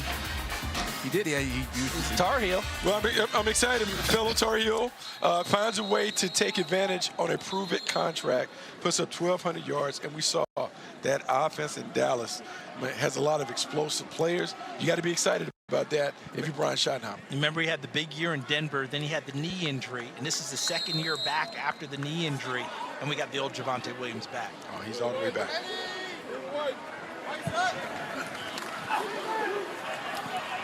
Atkins with time, He had some initial pressure, buying more time, fades back, gets the ball to number 7, DeAndre Proctor, who came back to get it, and a flag down at the end of the play. Probably illegal contact, maybe. Possibly, because I thought Proctor did a really nice job of seeing his quarterback in trouble and finding a way to make himself available on a second action play by the quarterback. Holding, number 23, defense. The penalty is declined. The result of the play is a first down. All right, so we see the holding call. DeAndre Proctor. This is a big 6'3". Told me that he's listed at 210. He told me he's close to 220. Yeah. That physicality, Bucky, how that could translate for a player his size and his speed at the next level. Well, it can translate not only as a position player, but where he's going to make the team is on special teams. Yes. So being that big, being that physical will give him a chance on cover teams, being able to be on return units as a blocker. All those things will help. Can you be a gunner, right, on your coverage? Can you work inside, as you talked about, Bucky? But he did a nice job there, staying with his quarterback and giving him a second option. All right, 33 seconds for Team Gaither. Atkins drops back. Again, a nice pocket. Lets it go a little too long. Nice catch. Nice catch in the corner. Oh, not by a player, but by the band member. Great job. Let's sign him up. The sonic boom of the South. Who's got the best hands? Is that the drum major? He's gonna be the first-round draft pick in intramurals next fall. So here we go. Atkins lets it rip, and oh yeah, sign him up. Sign him up. Hey, the more you can do. His intramural team's gonna be tough. Man, if we see him playing a solo at halftime, he has had himself a day. He's earned it. What a play. 2nd and 10 on the 12. 26 seconds left now for Team Gaither as they try to cap off this drive. See if they can get it to Proctor down at the bottom. It's essentially a one-on-one. Atkins rips it. Oh. Tight coverage. Almost broken up. The pass was intended for Jordan Smith. Tight coverage on the backside. Looked by number 29, DeAndre Morris out of Alabama State. Yeah, it looked like Blake Davis, 31 from Grambling, also involved, who just got called for the interference. Watch how they blanket him as the ball comes. There's a nice job by Davis popping it up. And then 29 has the opportunity and can't quite get there. DeAndre Morris from Alabama State. Blake Davis, excellent coverage and a really nice play through the hands of the receiver. Yeah, absolutely. Really nice play. 3rd and 10. We'll see if they can convert here. 20 seconds left on the clock. I want to see Proctor Atkins at the bottom. resets Kelly. See Proctor at the bottom get loose quicker. Kelly on the handoff. Off the right guard. Team Gaither takes their second and final charge time out of the quarter. Okay, guys, all-star game. Are we playing to tie or are we playing to make a play? No, you're playing to make a play. Look, at 13 seconds left. Plenty of time, obviously. That's not even your issue. But I'd say you go ahead and make a play. Bucky, ball's on the right side. Yeah, no. Chinnisberry, right? Chinnisberry's trying to win. I think they're going to stack points. I think Chinnisberry's trying to win the game. They're going to stack these points. Here's what I'm thinking, guys. Ball's close to the right hash. Flip your formation towards the boundary and give me one receiver wide with a one-on-one. Well, Who do I have? He's giving you your that's going to give it to you. He's giving you your place kicker, Andrew Brown. He's trying to stack points. Hey, no offense to Andrew Brown. I wanted to see him go for it. No, Andrew Brown's like, look, I came here for a reason, too. Now, Charles, you know, after hours, these guys have been yakking back and forth. He's trying to win the game. Remember, they matched up in the Celebration Bowl. That's right. 4 overtimes. Coach Barry, South Carolina State team wins over Prairie View 40-38. All right, Brown going for the 25-yard field goal attempt here to tie it. Team Gaither sized it up, no rush. Drives it through. We are all knotted up at 13. Just before halftime, says 9 seconds on the clock, but the officials just said, bring out the sonic boom. Because there's not going to be a kickoff. They would just go and spot it, so they're probably just going to run off those 9 seconds. All right, the NFL Draft returns to the Steel City in Pennsylvania for the first time since 1948. Who will your favorite team select? Who will go number #1 overall. Find out live from the North Shore in Pittsburgh, the 2026 NFL Draft presented by Verizon, live on NFL Network, ABC and ESPN, April 23rd through the 25th. All right, seen members of the Sonic Boom who can play their instruments and catch overthrown passes. And now let's send it down to Sherry Burris on the sideline. We're here with Team Robinson, and Coach Gray, I want to start with you. You had those communication issues in that first half. What do you feel like your guys showed being able to overcome that? We're Black College. We overcome everything, right? There's always things that you got to make adjustments to in-game adjustments. So just one of those things. You got the band out here. We're used to all that good stuff, so we'll go in, make the adjustments. We'll be fine. And then Coach Jackson, for the defense, if you guys are able to hold them here at the end, what more do you want to see from your unit here in the second half? Yeah, we got to read the set of the offensive line. I think we got the best rushers here, so we got to be able to rush and cover on the back end. I think we'll get that fixed here when we go inside. All right, thank you, guys. Steve? All right, Sherry, thank you so much. As we're all tied up at 13 here at the 5th annual All-State HBCU Legacy Bowl. Powerful plays, big plays, and now we've got the Sonic Boom of the South coming up at halftime to inject even more energy into this HBCU showcase. Lowe's knows when you need a new appliance, you need it fast. So we offer next day delivery on hundreds of appliances. Once again, man, appreciate y'all for coming to the stream. Make sure, once again, man, you guys are liking this video, y'all sharing it, y'all letting everybody else know that the game's going on. Once again, man, I definitely appreciate y'all for coming on to the stream. I do want to let y'all know, for those of y'all that are new or are just getting here, like I said before, this week on Monday, I am going to be starting off with the SWAC team. So, like I said, Arkansas, Pine Bluff is going to be this week. Bethune-Cookman. I think I have Alabama State as well. So those are the 2 or 3 guaranteed teams that I will be doing this week. But all the SWAC teams will be done within the span of 2 weeks. All right, so just to, let y'all know what's happening. And also on the weekends, I do have a few rankings that I will be doing. I'll be doing the top 10 HBCU players heading to the draft this year. Eventually, I'm going to be ranking the top 10 teams heading into 2026 as well.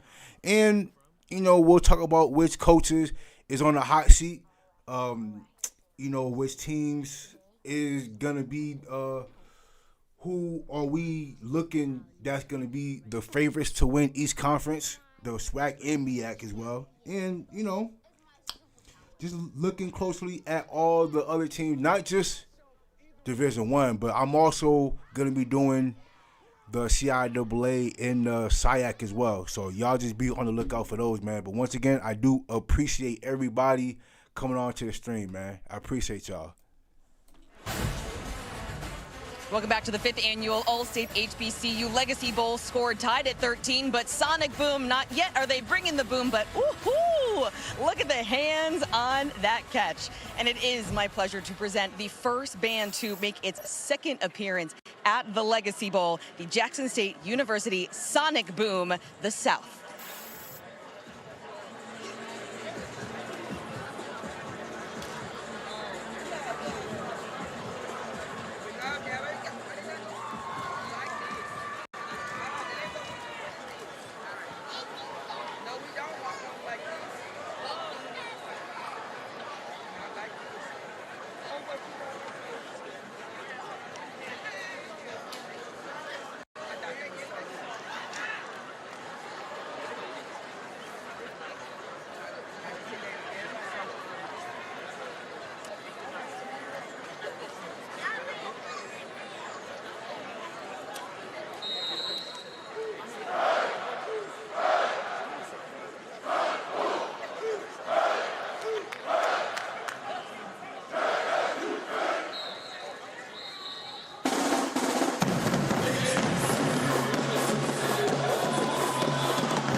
Thank you.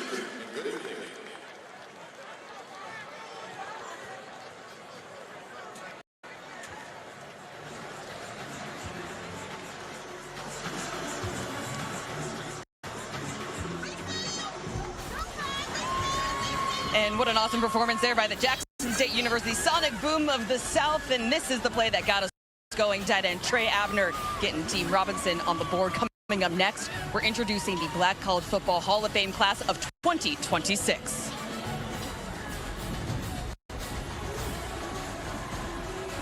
Ooh, ranch snack mix. Crunchy, savory, and best of all, ranchy. With Hidden Valley Ranch seasoning, snack time tastes even better. Get the recipe at hiddenvalley.com. Pizza Hut right now is offering any large pizza for just $10. That's right, any pizza, 5 toppings, on crust like Tavern, thin and crispy, original pan, or hand-tossed. At any time for just $10. Just download the Pizza Hut app now. Justin Herbert, huge fan. Can you sign this? Sure thing. This says SoFi.com/home loans. Yeah, that's actually super valuable. With SoFi mortgage loans, you'll close on time, and that's backed by a $10,000 guarantee. I love a guarantee. Plus exclusive member discounts on your loan. Wow, this is worth a lot. Thanks. Down payment options as low as 3 to 5%. SoFi, get your money right.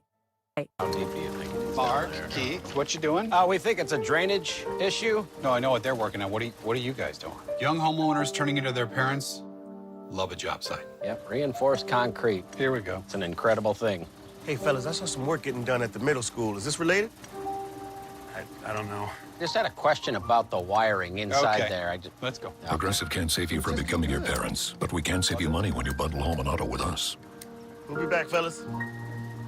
We won't. The NFL Scouting Combine is on the air. My style of play is very aggressive. I get after that quarterback. Hutchinson got it! I'm a downhill runner. I'm able to see the defense and take it to the house. Taylor explodes. Taylor's into the open field. I'm a backyard football player. It's JSM. You can count on me to make plays. Are you kidding me? It's time to get serious, and this is where it all begins. Well is the answer.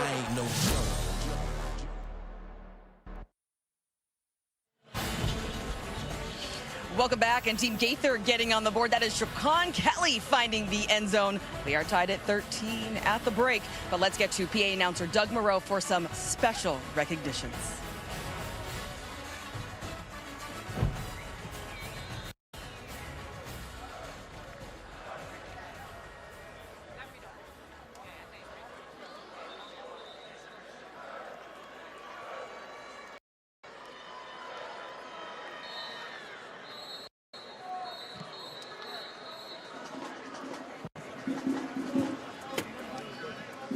And fans, we now recognize the Black College Football Hall of Fame class of 2026. First, Super Bowl champion and 3-time NFL Pro Bowl selection and defensive back out of Bethune-Cookman University. Please welcome Nick Collins. Next, a legendary coach from Florida A&M University and a Black College Football Hall of Fame champion, Coach Rudy Hubbard.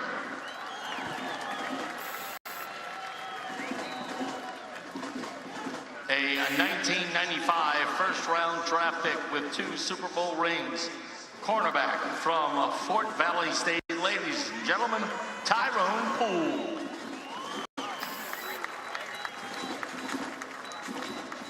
A 2-time SWAC Defensive Player of the Year and youngest inductee ever into the Southwestern Athletic Conference, Eddie Robinson Jr.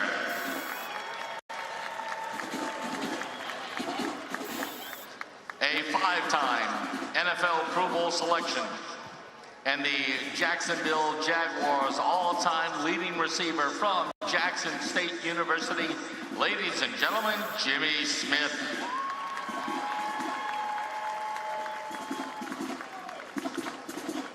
And finally, going into the Black College Football Hall of Fame as a contributor from Howard University, NFL Network senior analyst and broadcasting today's game, please welcome Sam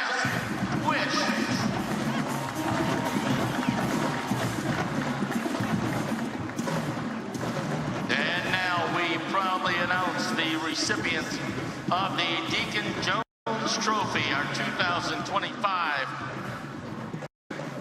Black College Hall of Fame Player of the Year from Virginia Union University, 2025 CIAA Offensive Player of the Year and the Division II Player of the Year, running back Curtis Allen. Congratulations to our Black College Football Hall of Fame class of 2026 and our Black College Football Player of the Year.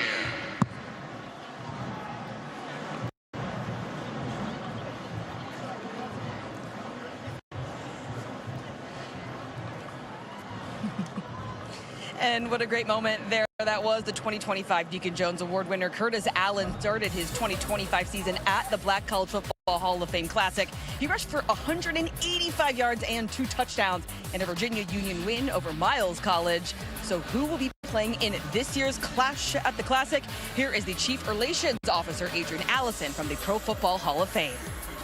On behalf of the Pro Football Hall of Fame, get ready to welcome the defending CIAA champion, Johnson C. Smith University, and the defending SIAC champion, Albany State University, to the 7th annual Black College Football Hall of Fame Classic this Labor Day weekend in Canton, Ohio. The Classic is a national celebration of HBCU greatness, honoring the legends who paved the way and inspiring the next generation. Pride, honor, tradition, legacy. We'll see you in Canton this Labor Day weekend. And you can see this game right here on the NFL Network, that coming your way on September 6th. Then we're going to get you back to the booth with Charles, Bucky, and eventually our Hall of Famer Steve. Guys, he is running super quick to get back to that booth. Hey, Sherry, tell him to take his time. He needs to milk it in. I mean, he doesn't. I mean, Sherry, when you're a Hall of Famer, you get to stroll back up to the booth. You do not need to be running. Congratulations to our guy Steve, he made it. Who has made it in time. He made it in less time. He made it. You know what? Than it takes us to toss it from one to another. I'm gonna propose to our executives that now that I see Steve make the run, I think we need to have the Rich and Steve runoff. We always see Rich run the 40 at the combine, but after watching Steve cruise down I think we have to go. Listen, I try. Come on, man. I think we got to put it on there. Woo. Steve, I seen it. And the form? The form is there. Everything. Still got it. Oh, yeah. I'm taking you over Rich. I think I'm taking you over Rich. That was the easy part. I just hit about 100 steps. Steve, you were a receiver back in the day, right? Outside backer, baby. Outside back. Oh, he's outside backer. I was a lot heavier. My goodness. That's that elliptical paying off every day. Yeah, he does. That's well done. And we see the kickoff with the fair catch, commonly seen in college football. Appreciate you guys with the pickup. Hey, the biggest thing though, before we start, congratulations. Hall of Fame, Steve, and well-deserved, every bit of it.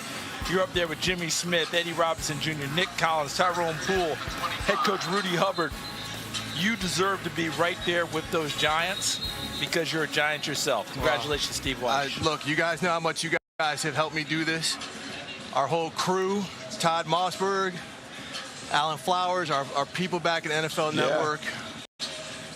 They're the folks, the executives there, they're the ones who help put a game like this on our network and to showcase a lot of these Black college players. So, sorry for breathing heavy. Oh, okay. I'm not getting choked up. I'm telling you, I hit about 150 steps. We got you. Team Gaither opens on offense to start the second half. Oh, there we go again, Proctor. He is a great target, Bucky. The size and the willingness to go get the football. And just putting it together like Steve. Charles. That's Steve over here. Give him a little time. Give him a little time. But now Proctor being able to go one-on-one on the outside, the run after the catch. We talked about his size, his physicality, but his ability to consistently make plays. Certainly high marks and books and notebooks of scouts. I think he's a guy who has opened some eyes if people didn't have him on him before. Starting the second half at quarterback is Kelvin Durham from Johnson C. Smith. We'll have no problem being on the same page. All right, Proctor hands that ball off to Jaquan Kelly. Thanks for passing the baton. I'm going to sweat through my suit right now, but these guys are working much harder. Guys, just being on the field, seeing the energy. Yeah. Like, by far, this is the biggest crowd that we've had in 5 years at the Legacy Bowl. The energy on the field, the energy with the coaches and players? Like this is meaning something to these guys. Well, I would say this, and we were talking about this during halftime. Charles and I, we were talking about the crowd, the energy, the most that we've seen. And you heard Doug Williams talk about this before the game. Best collection of talent that they've had. The gameplay has been probably the best that we've seen in terms of how clean it's been and the efforts at the performance and production. Much better. Definitely the best we've seen so far. All right, second. Under pressure. Durham. Is that Reed Pulliam? Oh. Was that Reed Pulliam, number 7? It looks like number 1. Or is that? It is a number 1. We changed now. The typical number 1 on this roster would be Kelby Givens, the 3-time first-team all SWAC defender from Southern. He is not playing, so we're seeing a nameless player. Somebody switched jerseys right here, and I think it's Bryce Cage. Okay, Bryce Cage switching from 45 to 1. And before the game, I saw him, and his 45 jersey was a little snug. So there he is, having a hard time breathing. Well, he has played a very nice game, whether he's wearing 45 or 1. Yep. 3rd and 8. Connects with Jaquan Kelly out of the backfield. Kelvin Durham does. Might be a little really bit nice short. pickup. Might be just a touch short. Looks a touch short. You see the players. You see Caden Davis looking at the sideline like, hey, it's real quick. I think, guys, this might be like the old Pro Bowls when the later it got into the game, the more these guys are going to go for it. Like, Coach, don't punt it right here.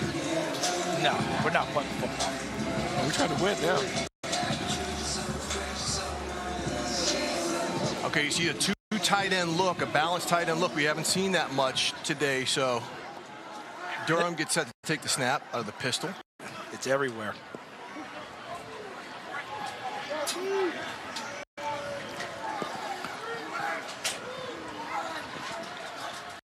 Durham. There you go. Hands off to Kelly. He's out of the gate. Can he get all the way home? No. Touchdown saving tackle by Carlos Donovan off the corner. So as I was saying, Gunn on 4th and short is the absolute perfect call. I mean, I love the formation, but the blocking up front was outstanding. And how quickly, Bucky, did he find the hole and get to it, Jaquan Kelly? Yeah, you got to like the way that he was able to explode. Little zone play to the left, cuts it back to the right. Big play, takes it inside the 10. I'm sorry, Steve, go ahead. 1st and goal on the 8. As Durham, it's been a run-heavy drive right here. Noah McKinney at pivot in terms of center, number 62, setting them up front. Oh, look at that. That's nice. Oh, DeAndre Proctor snatches it off the back shoulder and gives us a little celebration on the one-on-one touchdown catch for Team Gaither on its first possession after halftime. Bucky, we always talk about timing with all-stars, but when it's your quarterback and your receiver together, it helps a little, doesn't it? It does help a little, and what I like about it, they went off the script on that. If you looked at the interior, it was a zone running play, but they liked the one-on-one matchup. A little kill call, throws the fade to Proctor for a touchdown. Real quick, the size right there, again, because we saw Michael King, the corner out of Tuskegee, was all over him, but you guys keep talking about the physicality. And he's got incredibly long arms right there. Again, how does that help him translate trying to take the next step? Well, everything, not only on the field at the position in terms of being a wide receiver, but special teams. Just can't find guys 6'3", 220. That's a really well-thrown football, too, to understand who he was throwing it to and what advantage he had over the defensive back. Put it up there and let him go get it. So the PAT is good as Team Gaither takes the lead. DeAndre Proctor with the touchdown catch from Kelvin Durham. J.C. Smith to J.C. Smith. That's some Golden Bull love. We'll be right back. The All-State HBCU Legacy Bowl.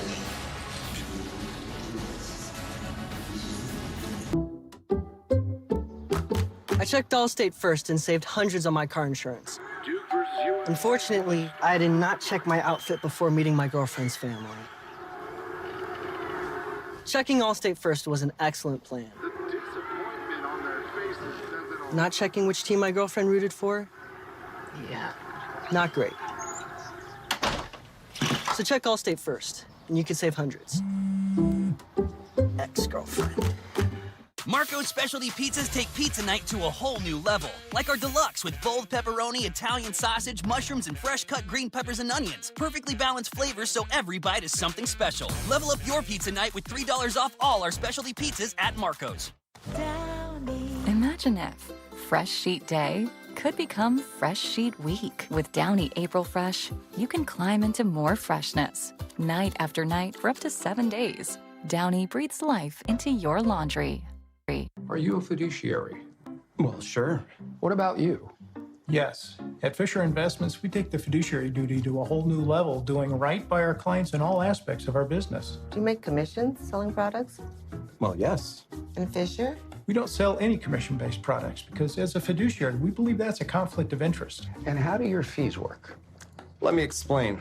And Fisher? We have a transparent fee structured so we do better when you do better. At Fisher Investments, we're clearly different.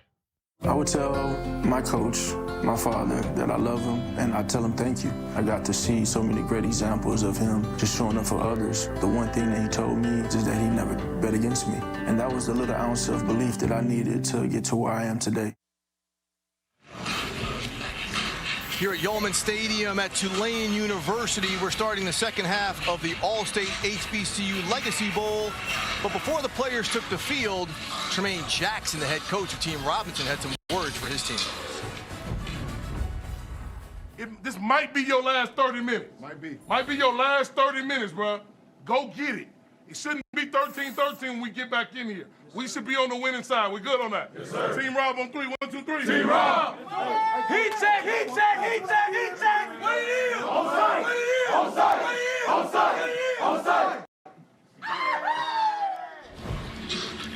All right, the Prairie View coach, Tremaine Jackson, shouting out his team, came up and gave him a touchdown on the opening drive. But Bucky and Charles, we're now joined by Black College Football Hall of Famer class of 26, Jimmy Smith, former Jaguars wide receiver, but more importantly, the Jackson State standout.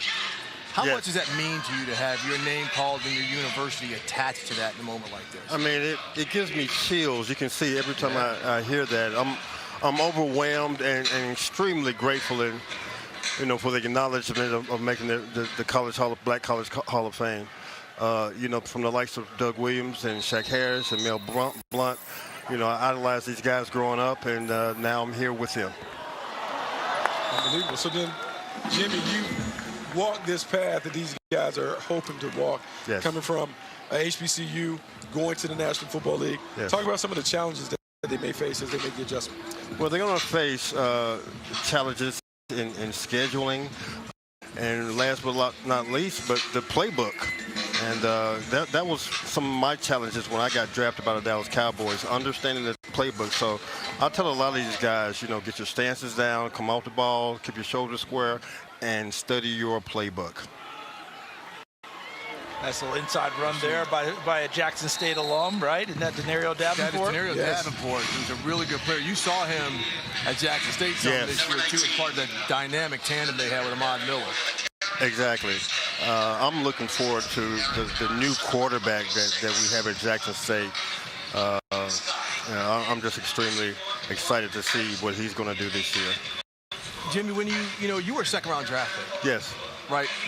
We don't see that coming out of HBCUs anymore. What do you think the biggest change has been in that swing to most of these guys either getting drafted late or signing as undrafted free agents? Well, I think NIL has done a lot in these guys being drafted. The main thing is these guys, skill-wise, these guys can compete with the best. The skill positions, I think in the trenches is where you'll see guys struggle to make it to the NFL. Yeah, you talk about skill-wise, Denario Davenport. Yeah, just got Cameron Smith for a hold out in the open field. You just mentioned the trenches. That was a tough one, but yes. Cameron Smith's had a good week here. Jimmy, for me, the question is always, how we revere the past. Yes. But at the same time, we were all kids. Yeah. How often did kids know who the past guys were? So what's it like when you go back and interact, whether you're at Jackson State, whether you're with the Jaguars, come here to the HBCU, being introduced to a Hall of Famer has to get their attention. It does. But at the same time, they're like, all right, who's this guy again? Because we all were that way. You know, I instruct him to go straight to YouTube and Google me, you know, and look at my highlights and look at the route running. And, you know, they always come back and they realize who I am and, you know. But hold up, we can't get on the kids for all the tech stuff because Bucky, you know it's your former team. He's walking around with the glasses. Oh, you got to let him know that Jay Smooth is Jay Smooth for a reason. I mean, fan interaction. What we're talking about. Fan interaction. I started it down in Jacksonville and it went over great. So hopefully we'll get a deal from Meta pretty soon. Jimmy, when you look at some of these young men, you talk about how the talent is there and maybe some of the discrepancies or challenges they have. But from what you have seen on the field today, the way these guys are competing, it's an all-star game. It's not Jackson State against Alabama State. What have you seen out here? I'm seeing a lot of young, raw talent out here, and much more than when I came out. And I'm looking forward to seeing some of these guys get drafted. I'm amazed at some of the size and the speed that these guys display. And I just wish the best of luck to them. Who was that? That was Reggie. It looked like it was Reggie Davis, the running back out of Alcorn, who is a fantastic two-way type of player. So Buck, you guys had some time together. We did have some time together, and not only Jay Smooth and I, but Eddie Robinson, who's in that class. We were all together with Jackson. One thing I remember is they're like, Buck, you ain't swine that you guys would carry with you into the locker room in terms of being an HBCU grad. Well, we were role models, and, you know, we have a lot to live up to. We stand on a lot of guys' shoulders who played before us, the Walter Paytons, the Doug Williams, the Shaq Harris, like I said before. And those guys have been an inspiration to us. So we stand on the shoulders of these guys, so that's why this game means so much to us. We've seen Reggie Davis get another carry, slithers through some tackles, getting ready to get subbed out. You talk about standing on the shoulders, and you saw this firsthand because you were shown, and members of the class were shown a lot to these young guys to help them understand. Correct. That, how do you think it translated? What were maybe some of the things that some of these players said to you or showed the love they showed you this week? You know, just the respect and, you know, especially the Jackson State guys, they've heard my name, you know, year in and year out, and now they get a chance to meet me. And, you know, it's great to have a conversation with these guys.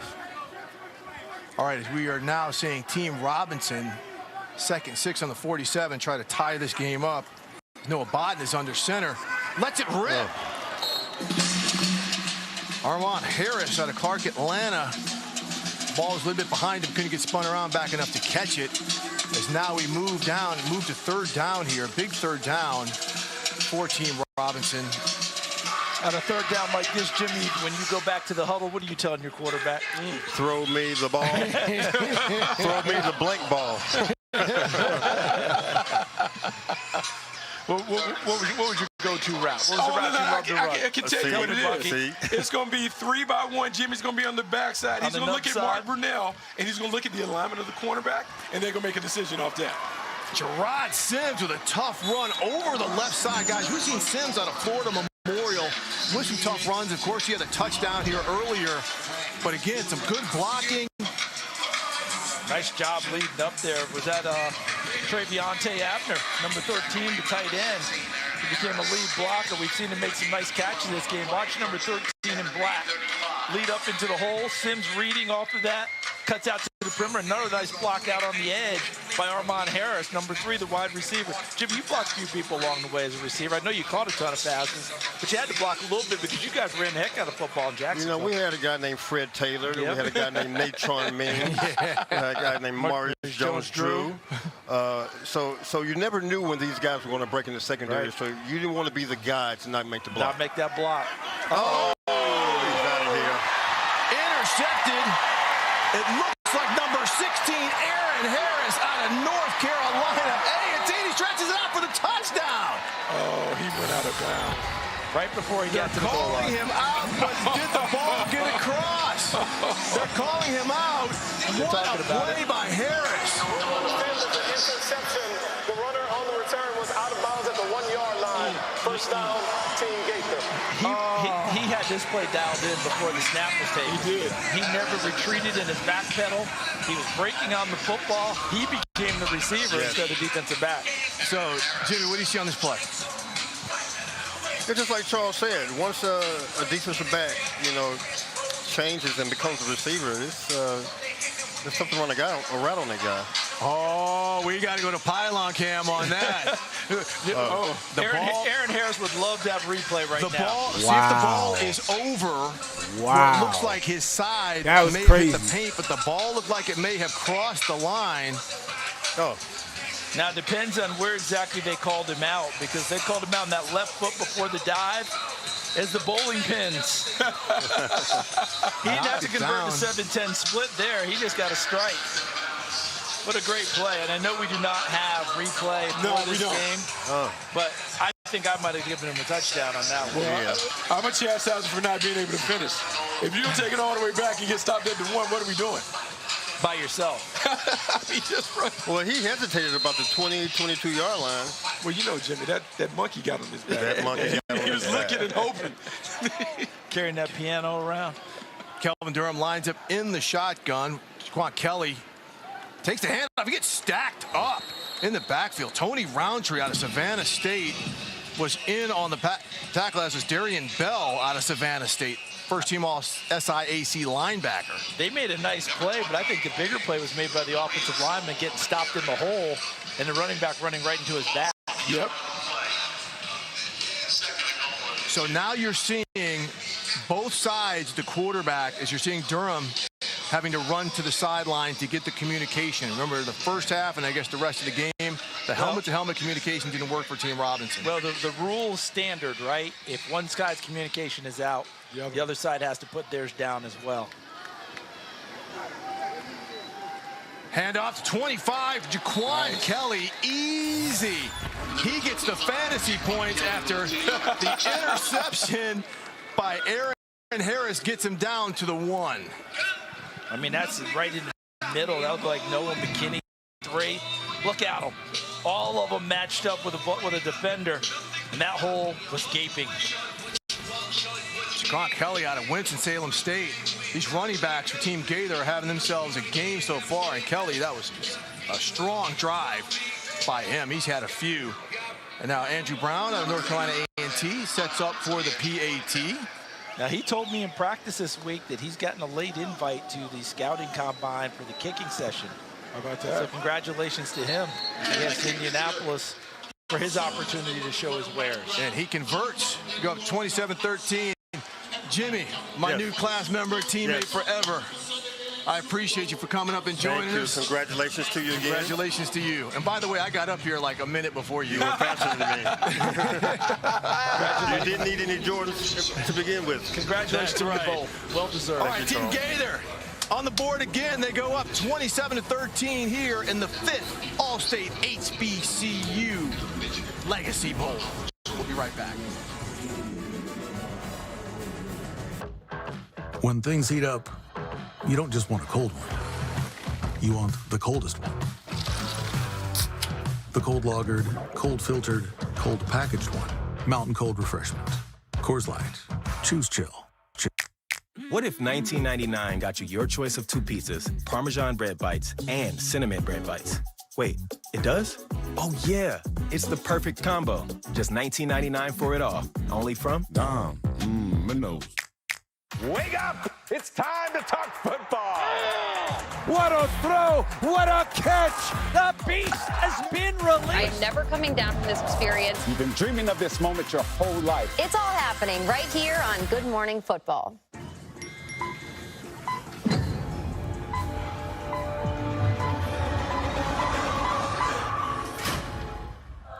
Pay for whatever the day brings with up to $500 in 5 minutes or less. Download Dave. Here's a little ballad about a man who masked his body odor. Instead of using Mando, the right tool for the job. And after a lifetime of sweeping his odor issues under the rug, he became a victim of his own smell. Mando gets to the bottom of the problem, stopping the bacteria that causes BO. and saving him from a lifetime of stick. Don't mask it. Mando it. There are a lot of temptations facing young people today, like electronic cigarettes and skateboarding. Each vape pod can contain the same amount of nicotine as a pack of cigarettes. This can lead today's youth to a lifelong addiction and severe lung damage. Recall and consider the facts before making a poor decision. The health class film guy isn't the best person to talk to your kid about vaping. Got a few minutes? You are. Start the conversation with your child about vaping today. What's this? We need to keep our family communication plan safe in case of an emergency. Thanks, Tita. Start a conversation with your family and plan together for emergencies. All right, Team Gaither with the lead. It was set up by this interception by North Carolina A&T cornerback Aaron Harris. He's hoofing it down the sideline. Doesn't quite get to the end zone. Gets touched out at the 1, but he's still celebrating anyway. That's a strike. Ooh. Yes. You good. You good, boy. Boy. Who said DBs can't catch, baby? Who said DBs can't catch? I really caught that one. Reflexes, gentlemen, reflexes. Okay, Bucky, here you go. You see the stats on Aaron Harris, who's had a very strong week here as well practice. Yeah, very strong week. And what I like most about the interception, Charles was alluding to it.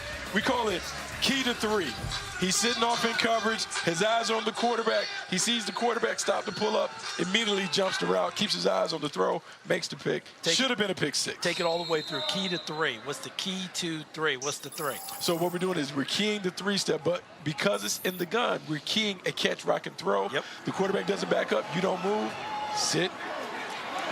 Another nice ball. Nice ball. Cam Ransom under heavy pressure drops it to Mekhi Lovett of Edward Waters. It may be hard to judge on TV how hard and how far he threw that ball at that angle, but under pressure, Cam Ransom.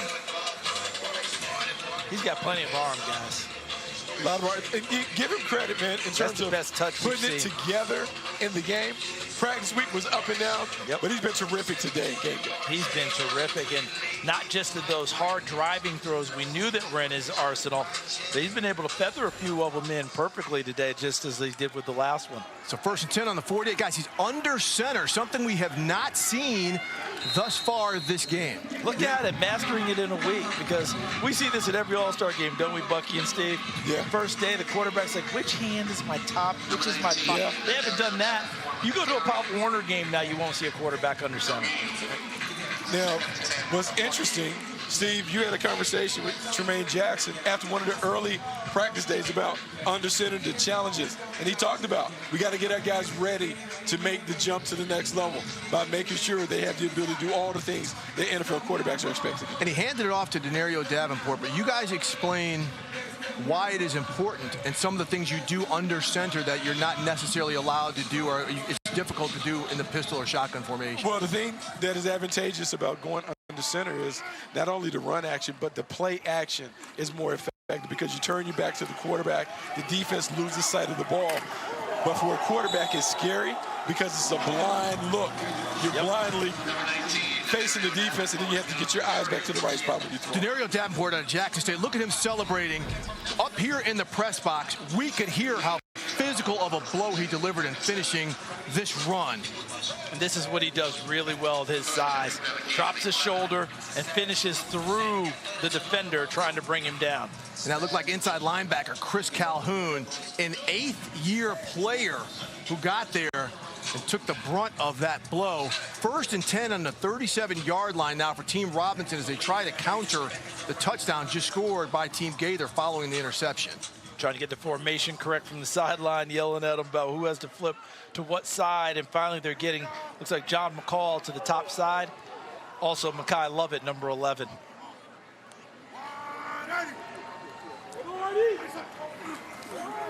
Oh, set up the reverse. And it's Ronnie West on the reverse, picks up a block from Mekhi Lovett, number 11, on the wide side of the field for a big gainer. Ronnie West, watch this play. So now, Steve, you asked why they wanted to go under center. is because they had that play in their bag. They came and ran the stretch play early. We've seen them run a bootleg, and then you come back with the reverse, using everything to keep the defense on their toes. I love hearing you guys explain that, because that shows you what going under center, and we know there's some teams in the NFL, the Atlanta Falcons, it was a big conversation. That allows you to maybe do more things with your personnel and confuse the defense a little bit more. Also, yeah, sorry about that, Steve. It also depends on the type of runners you have. Yeah. Because if you have runners who are very good at going side to side with their running style, the gun, you can stay in gun all day long. But if you get those guys need to get downhill.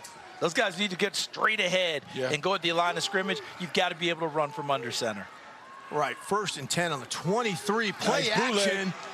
Ransom, the lefty, dumps it off to Dupree. Fuller uses his size to break tackles and get into the end zone for Team Robinson. Oh, short, just short. Just a little. Inside the 1 yard line, 1st and goal, Team Robinson. Dupree Fuller out of Southern uses all of that size. 200, he's listed as 225. If that's the case, then I'm about 160. Watch Michael Lund's number 11. He crashes down so hard inside that allows Ransom to the outside, and then Fuller with 1 broken tackle, 2 broken tackles. Does he get in? I actually think he's in. I don't see where he stepped out. It's the white shoes.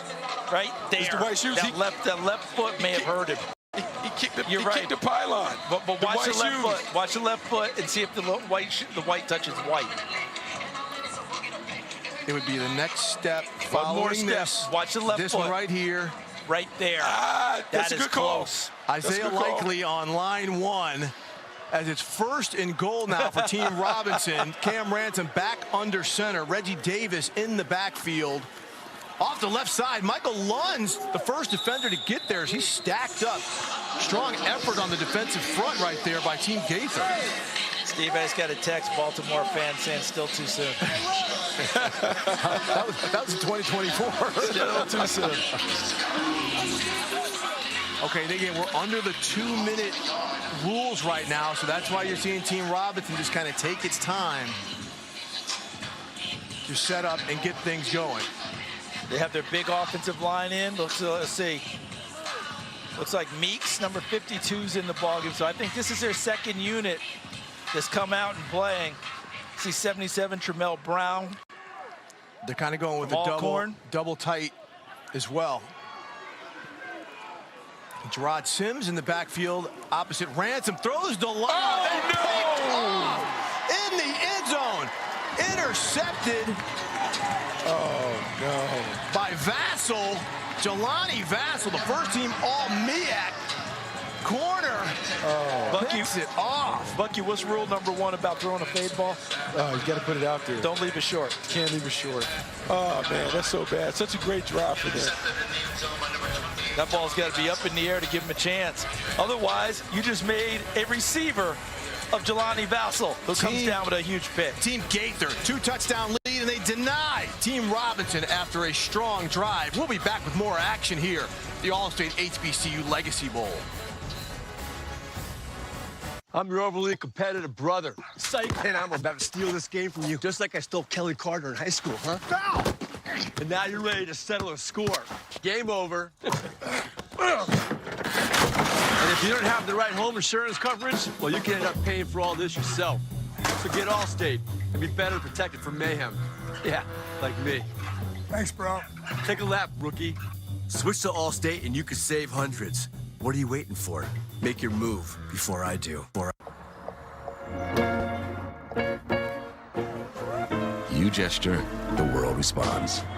Any car that doesn't offer that sense of control is a car that stops short of amazing. I'm so hungry.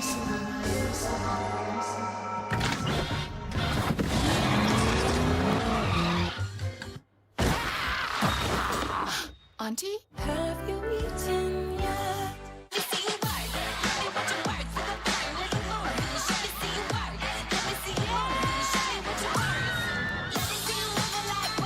Short on nothing, big on weekend. Only on Royal Caribbean. Lowe's knows when you need a new appliance, you need it fast. So we offer next-day delivery on hundreds of appliances. Plus, members save more. And we'll haul away your old one. When you need it fast, we've got you covered. Shop Lowe's today. We help, you save. Monday on The Insiders, we've got all the news around the NFL. Plus, live team reports and expert analysis you won't find anywhere else. Catch it all Monday, 7 Eastern on The Insiders.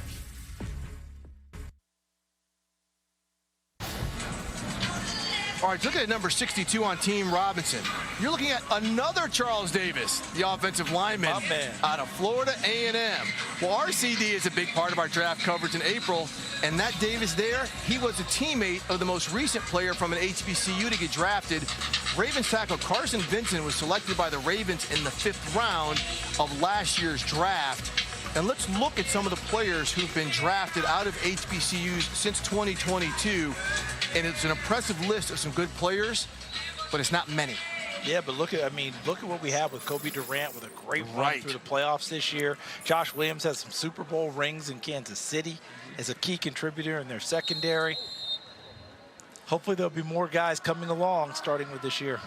Even if they're not drafted, if they can find a way to get in, like Elijah Williams did, like Rob McDaniel from last year, the corner out of Jackson State, as that ball is just thrown away by Kelvin Durham, who's under duress. I think Elijah Williams played in 7 games for the Minnesota Vikings.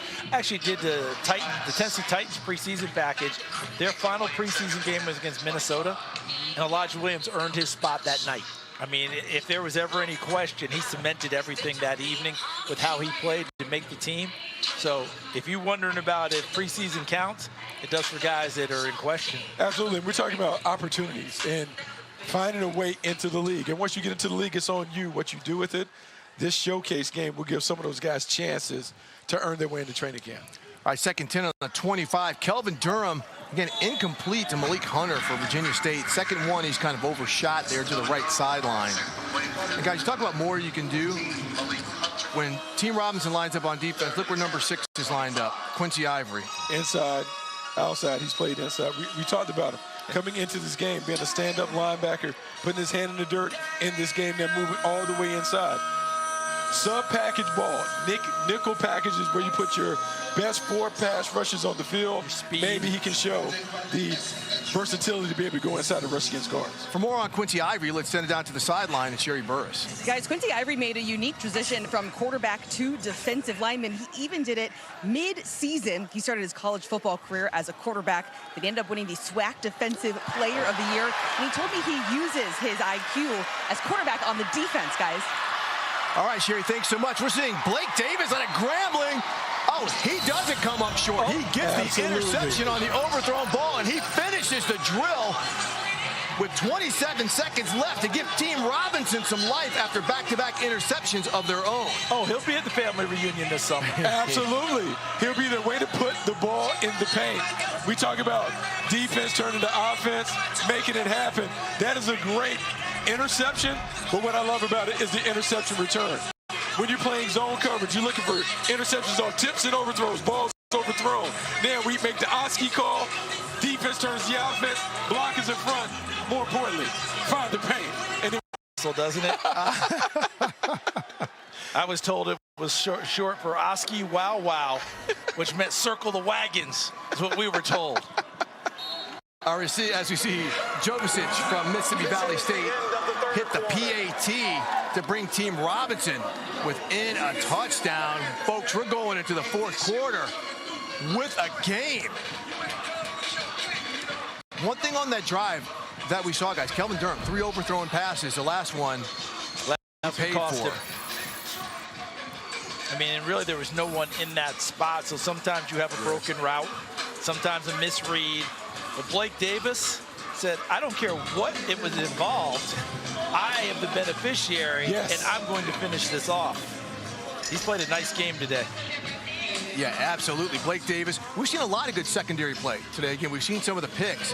And Charles, about that, you got all week watching some of these guys.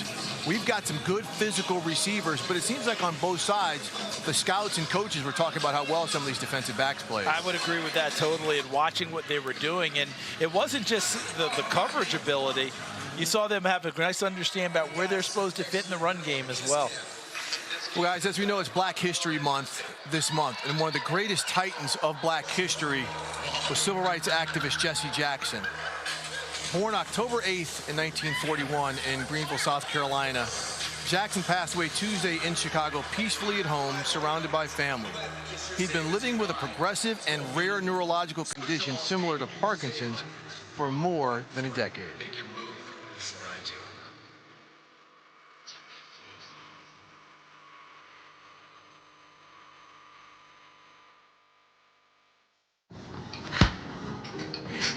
Almost done.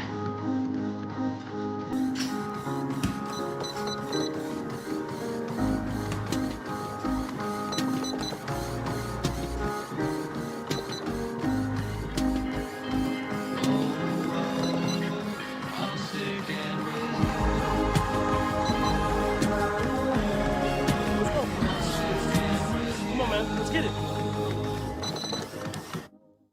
Yet another toothpaste that does not whiten. Girl, this one works. Basic toothpaste stops at the top. Crest goes deeper to dissolve the bonds that hold stains to teeth for whiter teeth in one day. Crest. We're having fun in the snow all winter long with a Twisted Tea drop. We're surprising real Twisted Tea fans who love the smooth and refreshing taste of Twisted Tea Hard Iced Tea. Real brewed tea with 5% alcohol. Keep it twisted. I'm the guy sitting next to your girl on the kiss cam. And this game just got a lot more interesting. Sheila? Mom?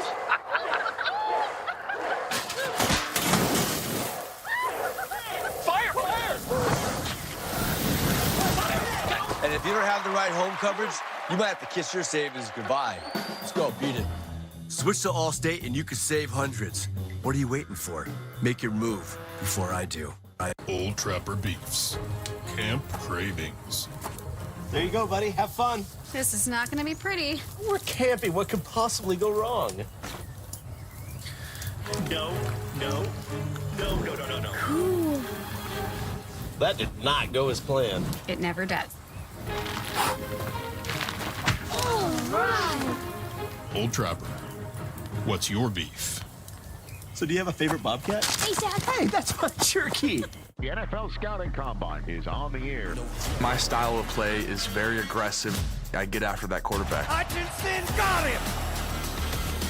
This is where it all begins. I ain't no Joe.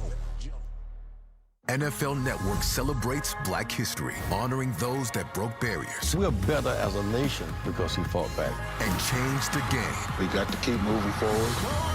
Celebrate Black history all month long on NFL Network. We're back at the All-State HBCU Legacy Bowl in New Orleans, and there is Saints wide receiver Chris Olave. Just finished his fourth season here with the Saints, had a strong year, got himself a quarterback, taking in some of this action with the top HBCU players that are draft eligible as we start the fourth quarter. Steve, it wasn't just strong. He was an all-pro this year. Chris Olave. There we go. They tell me let the analysts sell it. I was selling the heck out of that. There you go. He had himself a year. Yes, he did. As Walker Harris hands that ball off to Jacorian Sewell, the Alcorn State running back. He was supposed to be on Team Robinson, but he had to replace Curtis Allen. As you saw there, he was the Deacon Jones Black College Player of the Year award. He suffered a hamstring injury and did not play. Jacorian Sewell, another dynamic player who paired with Reggie Davis in that backfield with Alcorn. Yeah, absolutely. We were excited about him, particularly when he was on the other team, because he could have been the featured back. When you watched him in college, dynamic runner, receiver, could do a lot. Let's see if he has more opportunities in the fourth quarter. All right, Harris takes a snap on 2nd and 7. Lets it rip, throws it behind number 6, J.J. Evans. Now we're 3rd and 7 right here, and we'll see if the momentum gets flipped if Team Robinson can make a stop here. Steve, quick question. How old do you have to be to understand his nickname of JJ? Talk about Mr. Evans. Because his real name is Thaddeus. Oh. And the nickname is JJ. So how old do you have to be to game the JJ Evans aspect? Well, you have to understand what good times is. Dynamite, baby. TV show Good Times. That was Jimmy Walker's character. James Jr., known as JJ. Right, you're seeing the defensive backs walk up on 3rd and 7. Team Gaither, Walker Harris out of North Carolina Central, takes the snap. He is under some pressure. Oh, another interception. This time it's DeAndre Morris from Alabama State. Back-to-back INTs by Team Gaither after back-to-back INTs earlier thrown by Team Robinson. So these giveaways, it could shift with some defensive stands. So we talk about single high safety coverage. Cover 3, which we saw the zone. There we had a little man-to-man with the safety playing over the top. Pressure on the quarterback leads to an overthrow. Gotta love the play. Okay, Team Robinson with a chance to get the ball back on the +50 after Harris is picked off by DeAndre Morris. Boy, do we have some action, and we'll have plenty more when we get back here at the All-State HBCU Legacy Bowl.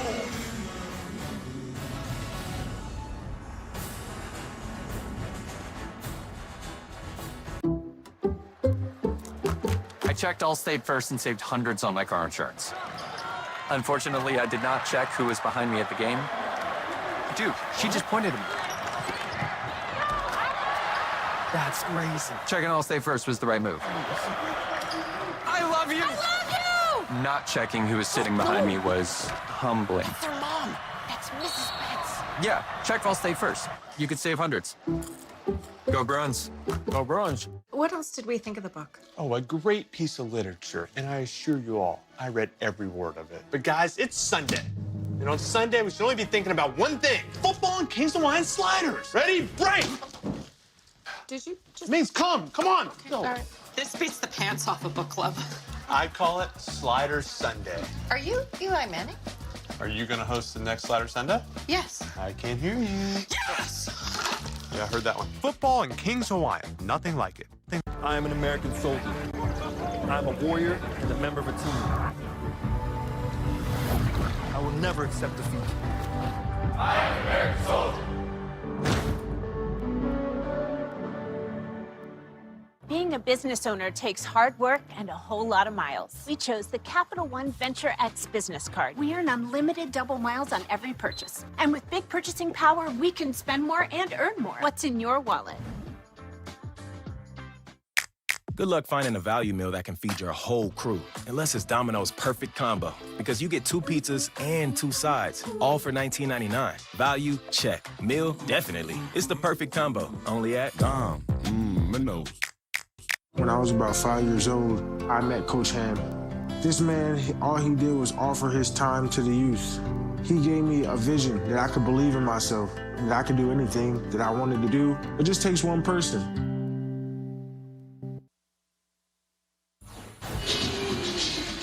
Before they hear their name called in the 2026 NFL Draft, this year's top prospects head to Indianapolis to put their skills on display. The 2026 NFL Scouting Combine starts Thursday live at 3 p.m. Eastern on NFL Network and streaming on NFL Plus. Now back here at the HBCU Legacy Bowl, Team Gaither up 27-20. The Bucky Team Robinson is threatening after this play. Yeah, after this play, this Quincy Ivory coming off their edge, pressure right in the face of the quarterback. That forced an elevated throw. Those overthrows typically come from the pressure. A defender getting in the paint. Great job by Ivory creating the pressure. He won't get credit for it, but he is the reason why the interception. But if you're DeAndre Morris, you go over there and give him a whole lot of love, don't you? Give him a little bit. Because as a free safety, when you created that and they throw me a pop fly, I better go over there and hug those guys. All right, Cameron Peters, the Prairie View A&M quarterback, is in to finish this off, or at least come in the fourth quarter for Team Robinson with Gerard Sims out of Florida Memorial at tailback. Sims with the carry. Nice play. That was that corner who came up and played the run, because that was a heck of a play. We do have... Oh, look. Oh, that's got to be Jaden Carter. Yeah, it looks like Jaden Carter out of Morgan State. I think he's a quintessential nickel type of a player. And, boy, he had no problem at all putting his face in the fan on that play, did he? Yeah, let's see how things go. He's trying to get to his feet. And while he does it, once again, look, now it's Cameron Peters' turn to get under center. Look at this play by Carter. Look at that. Yeah. Stands Beautiful. up. He's up on his feet now. Took a big blow. Yeah. Just getting some water right there. Yeah, let's let him get over the sideline, get his faculties back. Bucky, he played that the way you would coach it. He did. Came off the edge, saw the run. Look, outside, play off tackle, outside zone. He comes right off to the receiver, attacks it, and it's not one of those knee biters, those ankle biters. He comes up, wraps up, right across the top. He brought chest in the pads, didn't he? Guys, just for clarity, we're talking about, how this week has been a showcase for these guys, and this game could be a showcase. But talk about maybe how this pairs with everything they did for all of their time playing football before they got there. Well, this is the kind of the cherry on top of Sunday. When you think about their career as a scout, you look at all the things they do in the regular season. But this is one more evaluation piece. How they go good on good, best on best. If you fare well in these events, you feel like they're going to play well in the next round.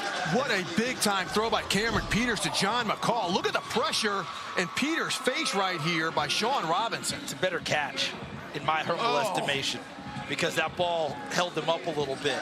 That ball's supposed to be more towards the sideline to let McCall go over there and get it. But when he saw it and made the adjustment and came back and snatched it out of the air, that was terrific. And I just want to piggyback very quickly. Yes, a lot of this is about scouting, your opportunity to go to the next level, what have you. The vast majority of these guys, this is it. Last ball game they play, and they've earned their right here. And what a great way to go out with your college career before you start your life's work. Peters takes out from the shotgun. Michael Lunds once again. Lunds has been dealing pressure. Incomplete pass. It's second down. So incomplete pass, no grounding. Lunds has been everywhere, inside and outside, delivering pressure. Yeah, he is everything that we thought about. When they talk about him at South Carolina State, coming off the edge, being a player that makes impact plays consistently, inside, outside, he certainly is in the conversation as an MVP candidate.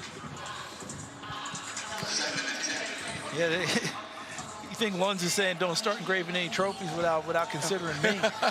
And you see who's going up against. He's going up against Cameron Smith, the left tackle out of Alabama State. He's one of the players scouts are talking most about this week. Peters back under center after being shotgun that last play. Hands it off to Denario Davenport. Breaks a tackle. Gets brought down by Eric Hunter. How about that? After just a yard or two gain. So this team Gaither defense stiffening here. And Bucky, how hard is it to be a linebacker in an all-star game? Because you kind of get caught in no man's land, don't you? Yeah, because you can't do anything. You can't blitz, so everything is read and react. Most of the time, they're throwing the ball on the perimeter, so you don't get to get in the action. You can't show your pass rush skills. So this is a game where you have to find a way, see ball, get ball. Do whatever you can to get around the action. And on that last play, Steve, and Bucky, Michael Lunds, after that big play, he just rushed the passer. He didn't even think about the ball. He didn't even think about the run game. He was in the backfield looking for the quarterback to throw it. Look where Lunds is lined up right now. Inside. Okay, it is now 3rd and 10. They can't run any stunts. He's lined up next to Noah Miles and has a 10. Who said they can't run a stunt? They just did it. Who said they can't run a stunt? You saw Cameron Peters exploited that. They won't tell you it was a stunt. That was a natural game. Okay, that's what they call it up front. It's a natural game. But he went inside, so I just went out. Would the call be the T? The TE. That was more of an ET because the end went first and the tackle came behind him. But they will tell you, we didn't call it. It was just a natural game. I just followed football. But guys, did Peters on that run read that? Like that natural kind of gap that's created he saw if you the don't gap. penetrate? It certainly opened up for him. He saw it. Huge opener for him. He took advantage of it. Well picks done. up a first down on the nifty scramble. Big time play because now it's 1st and 10 on the 12 as Team Robinson tries to even this game up. This is one of the most competitive Legacy Bowl games that we have had in the 5 years that they've had this game. And again, we're seeing Peters, you go mainly under center again on this drive. You got a linebacker walked out on a slot receiver down on the bottom of the screen. Oh, there we go, bootleg action. Peters attempted the ball to Ronnie West. It deflected off of him. That's a big-time play, guys, because that's Max Urin, the linebacker out of North Carolina Central. He's walked all the way out in the slot. They thought they had a play to take advantage of a receiver on the linebacker. And look at that excellent coverage by Urin. Yeah, Max Urin, he's big time. He's one of those players who's in the frame. That was big time because his ability to understand, oh, they're going to see this. and he was right there on the coverage. So you ran second team all MEAC and a 4-year starter in North Carolina Central. He showed his play right there. And he picked up James Stewart off the end, who crashed and overshot an opportunity to stop it. Okay, Peters now in the shotgun, 2nd and 10 on the 12. Some pressure coming from inside. Sean Robinson, the defensive tackle out of Fayetteville State. He is another one of those lighter edge guys, 240 pounds.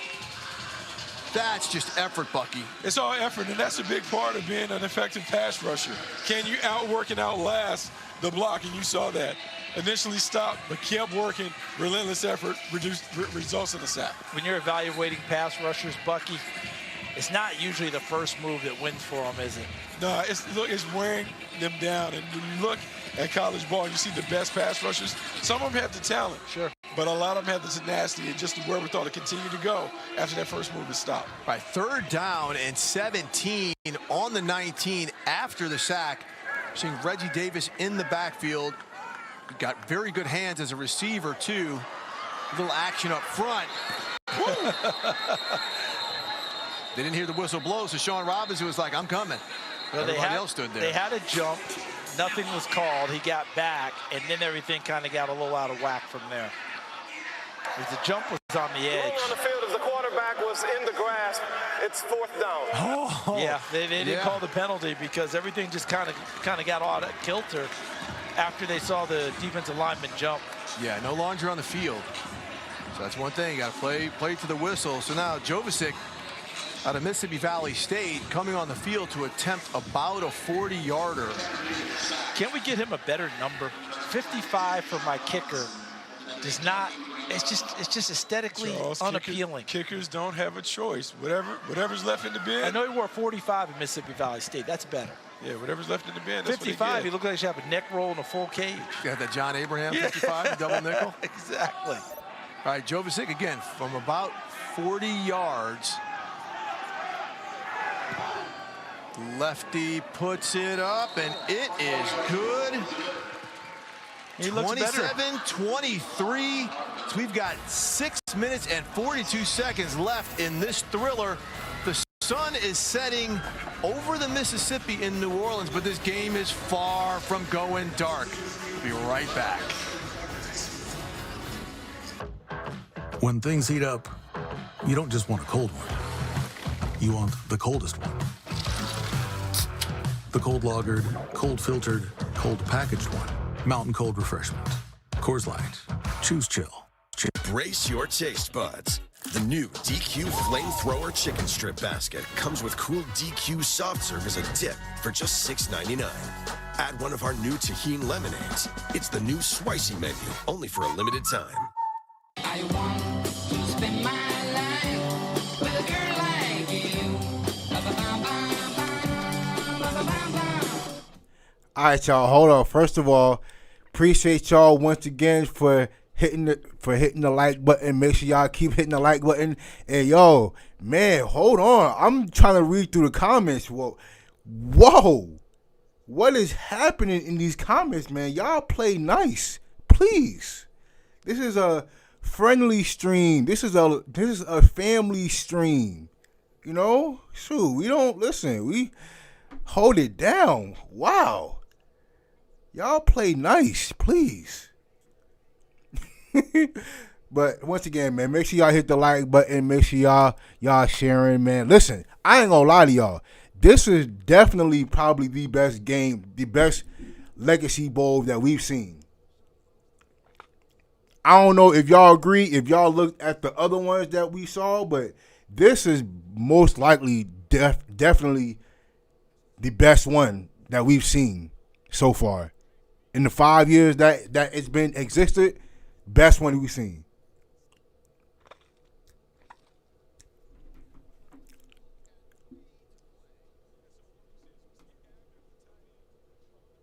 Third team coming all the way across. He's going to lead through on the outside linebacker. Head across, sets it up. His ability to get on that second level defender allows the running back to make a cut. Here we see him coming across, sides up the defender, gets on him, allows the running back to cut right off his back.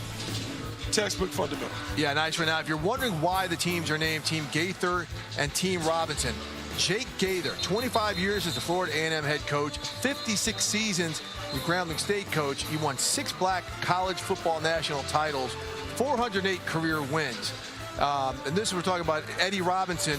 I'm talking, it's the Grambling head coach. Sorry here for that. 56 seasons as Grambling's head coach, 408 career wins. This is an homage to these 2 great coaches that these young players need to understand the names on the jerseys that they're wearing. Phenomenal. And, you know, Rudy Hubbard went into the Hall of Fame class with you, Steve, as head coach at FAMU, winning the national championship in 1AA there. Beautiful ball. Great catch. And that's Deontay Proctor. One more time with a beautiful throw, but Proctor is really showing up big time today. I'm telling you. Number 10, defense. The penalty is Bucky, thing I like most is that he goes and gets the football. Like, he's not just waiting for it, he snatches it out of the air. People talking about receivers attacking the ball at its highest point, snatching it with his hands. That has been consistent with him the entire day. His ability to catch the ball in his hands, contested or uncontested, does a great job of plucking the ball out the air. Yeah, William Atkins with the throw, the quarterback from South Carolina State, second team All-MEAC. Again, Jacorian Sewell in the backfield with Atkins. Sewell takes the handoff, gets hit at the line of scrimmage by number 1. That's Bryce Cage. He wore number 45 in the first half. That's the edge defender out of Grambling. I just wanted to finish up real quick with Rudy Hubbard, where I talked about that significant win. Yeah. Black college school winning the 1AA national championship, beating University of Miami in a regular season game. Before that, Jake Gaither took his FAMU team against the University of Tampa when they had a ball club. The Spartans, very good team. Black school playing a quote-unquote white school, winning that football game, which was a major deal when that happened at that time. These coaches, significant trailblazers. Absolutely. There's so many other greats.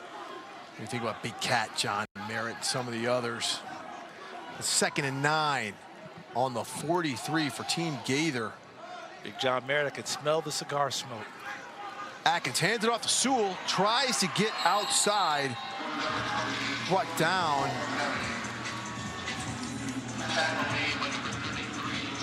by 33, Jalil Lenore out of Alabama State.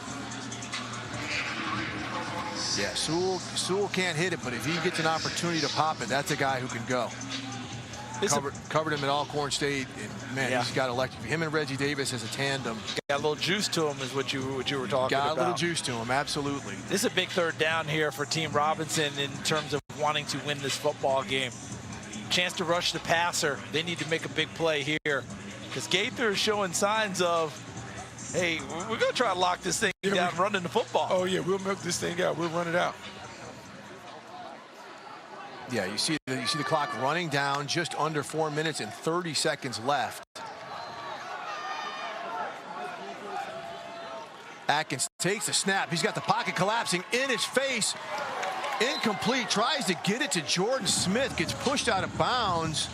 Let's send it down to the sideline and Sherry Burris. Well, guys, looking at Bruno Alonso, he's the offensive tackle out of Virginia State, number 74 there. He's an interesting story that he moved from Nigeria in 2016 and started off playing basketball.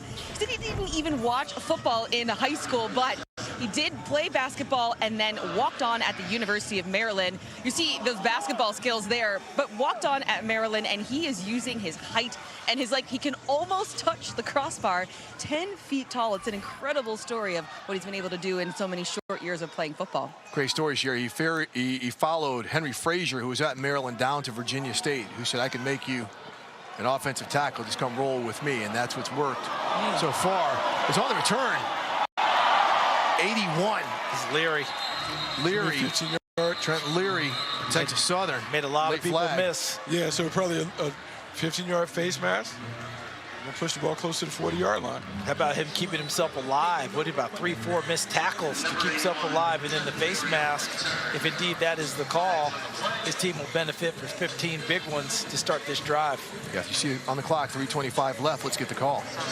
Personal foul, face mask, defense, 15-yard penalty, automatic first down, timeout on the field. All right, here's Leary. Right there. Looks like Jamal Jones. Yeah, Jamal Jones got it. So we'll be back. 27-23. Team Gaither trying to hold on. Some games change a season. The Sugar Bowl changes history. Every great team, every great coach, every great player comes here to prove they belong and build a legacy. This is more than a game. It's a giant leap toward a national championship. The College Football Playoff semifinal at the All-State Sugar Bowl, January 2027 in New Orleans.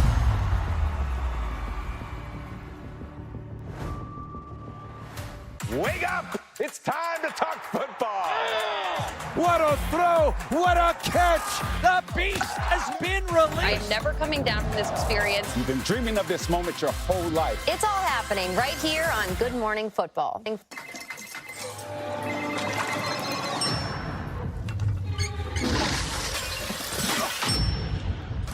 There's an easier way to pay for the everyday and unexpected. Up to $500 in 5 minutes or less. Download Dave today. Here's a little ballad about a man who masked his body odor. Instead of using Mando, the right tool for the job. And after a lifetime of sweeping his odor issues under the rug, he became a victim of his own smell. Mando gets to the bottom of the problem, stopping the bacteria that causes BO and saving him from a lifetime of stink. Don't mask it, Mando it. Everyone has a ritual, that small thing to keep us focused. A habit we never skip, to clear our minds and elevate our performance. But what do you do to keep your head in the game? To drown out the self-doubt and support your mental health. Because being your best isn't just about taking care of your body. It's about taking care of your mental health. Discover the resources that you need to keep your mind focused and your mental health a priority.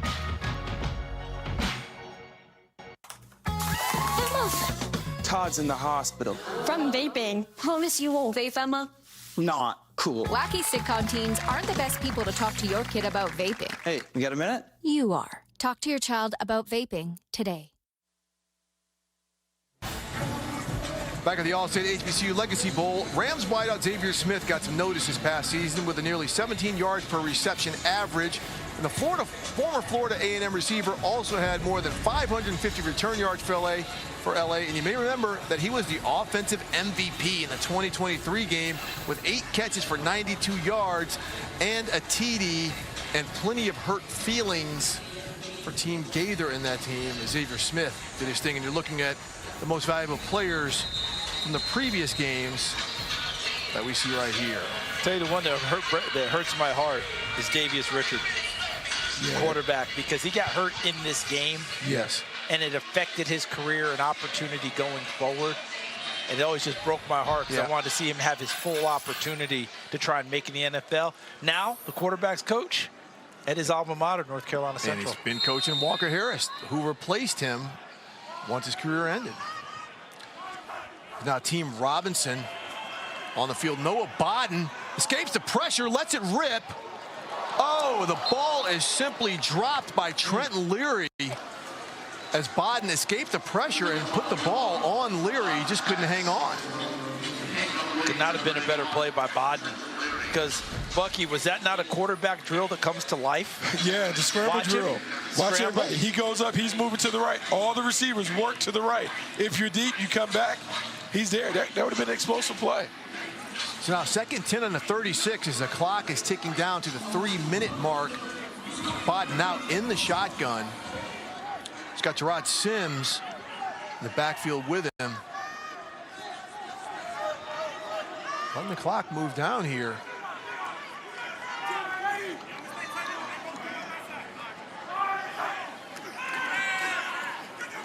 Free release.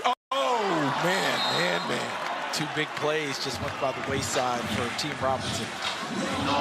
Yeah, look, that hurts. Talk about the drop on the scramble, and then right there you have a free release on the running back, and the linebacker didn't pick him up where he got picked. And free perimeter. Watch the space behind him. Oh, man, you talk about a big play. As he turned, if he would have been able to catch it and turn upfield, there's plenty of turf available for him. All right, now Bodden, 3rd and 10 on the 36. Of course, now, because of the time of the game, we are in 4-down territory.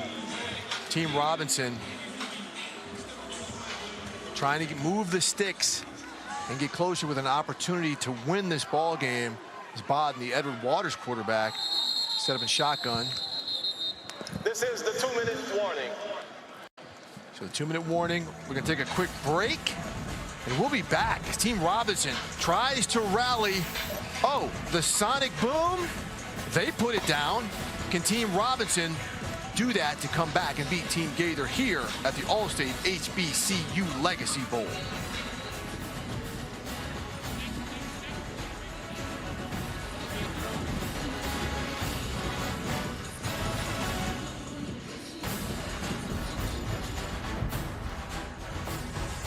I'm the guy sitting next to your girl on the kiss cam. This game just got a lot more interesting. Sheila? Mom?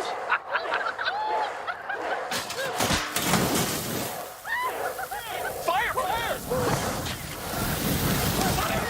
And if you don't have the right home coverage, you might have to kiss your savings goodbye. Let's go, beat it. Switch to Allstate and you can save hundreds. What are you waiting for?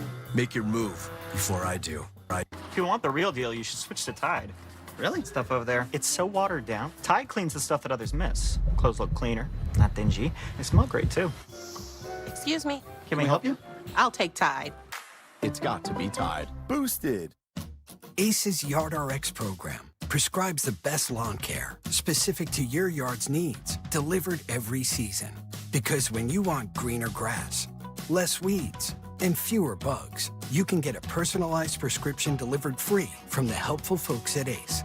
Subscribe now and save 20% on everything you need all year. From our store to your front door, with service so good it's guaranteed. Ace is the place with the helpful hardware, folks. The NFL Scouting Combine is on the air. My style of play is very aggressive. I get after that quarterback. Hutchinson got him! This is where it all begins. I ain't no Joe.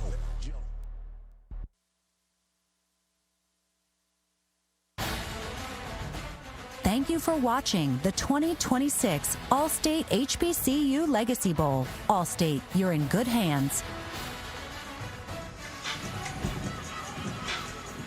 All right, Team Robinson could have used some All-State on these last 2 drops because they needed some good hands to move the ball with 2 minutes left. Guys, what do you want to see out of Team Robinson? It's 3rd and 10 on its own 36. Yeah, you got to make a play, 3rd down, money down. Got to figure out how to get this done. Who are my receivers out here? All right, so is that Kendrick? Cam Nelson from Mississippi Valley. You have Kavada's Knight, the tight end from Grambling. You have options because again, this is 4-down territory. You got Leary up top, and guys, after a guy has a drop like Leary's, it's often good to go back to him. They tend to make a play for you. Cornerback's bailing. Bodden with the quick great throw to Cameron Nelson. Great reaction by the DB. That's Carter. Glad to see him back in the ball game. But how quick was he on that play where he just came up and he made sure on the tackle. Watch number 20 in white. Sees it. Look at him transition. Go. Great tackle. And look at that. Wow. Make them run that 4th down play. You don't give it to him easily. Jaden Carter. Yeah. Bucky, I watched him all week. Nickel, nickel, nickel all day long. Got some Marcus Jones aspect to him in terms of size. Yes. But that twitch, and that's where I would see him being able to fit in if he's able to get a chance at the next level. Right, 4th and 6. On the 40, you're seeing Carter walk up on the receiver. Minute 14 left. Bodden under pressure. Evades the pocket. Will he get enough? No. He comes up short and takes a big blow on the back end of that. Just a significant hit by Harold O'Neal out of Hampton. Now watch number 9, who's at left end. Look at him race. Real quick, guys. This looks like a friendly spot. He might have gotten the 1st down here. There's no way he got that 1st down. That ball is going on the other way. He's a yard short. Watch that hit. Way to finish. Yep, they just dropped the sticks and the ball was laying there, so my bad. That's all. That was it. So what I love about that play is the overall effort that the defense displayed. Quarterback breaks the pocket, is 4th down, and everyone comes running, and they come running with bad intentions. And very quickly, James Stewart was lined up at left end. They ran a game when he came inside. But he came came all the way back out to help make that play with O'Neal. Ran a game he wasn't supposed to run. I don't know if he's supposed to run it, but he ran back and stopped them. It should have stopped them from getting a first down. All right, so now Team Gaither, 1st and 10 on the 44 of Team Robinson, and they are in position to take best formation in football. The best formation in football. Victory.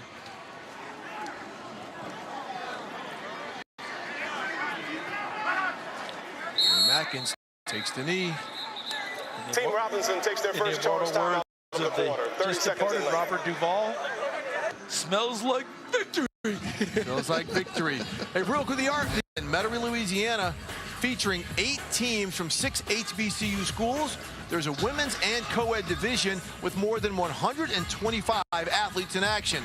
They played in pool play today to determine seedings for a single elimination tournament tomorrow. Some of the players are here at the game and also came to the career fair yesterday. Love it. Pretty cool. What's really cool is one of the incoming members of the Black College Football Hall of Fame class, Tyrone Poole, is the women's flag football coach at Alabama State. A little disappointed. They went 1-2 today, but they've got a chance to rally to get back into it tomorrow. Nice. All I'm going to tell you is within 3 years, I expect NCAA to have women's flag football. Oh, yeah. As a sanction. At every level. It'll be scholarship level, the whole deal. 3 to 5 years max. Yeah, merging sport. Atkins takes it. Oh, runs him down. Hands the ball off. Looks like the Team Jaquan Robinson Kelly. takes their second and final charge timeout of the half. 30 seconds in late. Okay, a minute 2 left. 3rd and 11 for Team Gaither. So, guys, let's flip it to the other side, and let's look at what Michael Lunds has done, the South Carolina State defensive end, Bucky number 11 right there in the white. Yeah, inside pass rusher, playing out of position, but, man, using his speed and quickness to his advantage. Early in the game, we saw him impact the defense by being able to win. And then when he went outside, able to do the same thing, dip and rip, runs it down. Just a very impactful performance from a guy who has dominated in the MEAC. Yeah, first team all MEAC defensive end, led the team. And guess where he actually started his college? Tulane University. Oh, how about that? So he played at Tulane, transferred to South Carolina State with Shennis Berry, and does big things there. So what you're saying is things were pretty familiar with him being back here. Probably knew where to go in the locker room. Knew where to go. Turf seemed fine. He was way around the locker room and everything. Yeah. Knew where the dining hall was. Yeah, right. Atkins in pistol formation. A minute 2 left. Gonna run another. Well. Hands the ball off. Oh, you got to say bounds. Oh, Kelly. Oh, my God. They pushed him out of bounds. Oh, my God. And for a loss. Oh, my gosh. Oh, young man. Oh, man. Situational awareness. Oh, so this is going to force a punt. Oh. We saw number 20, Tamarian Edwards, stuffed him in the hole and chased him out of bounds. Just a heat-seeking play by the inside linebacker for Alcorn. What a big-time play by Tamarian Edwards. Helped him get over the sideline. Clock stops, helps his ball club. Oops. 56 seconds on the clock. Elliot Janish is on to punt. South Carolina State punter. Back deep last time. I believe it was Leary. I'm sorry, it was Cameron Nelson. See if Giannis can kill it inside the 10. So Leary, he was back. Contact, nope. We have a touchback, 47 seconds left on the clock.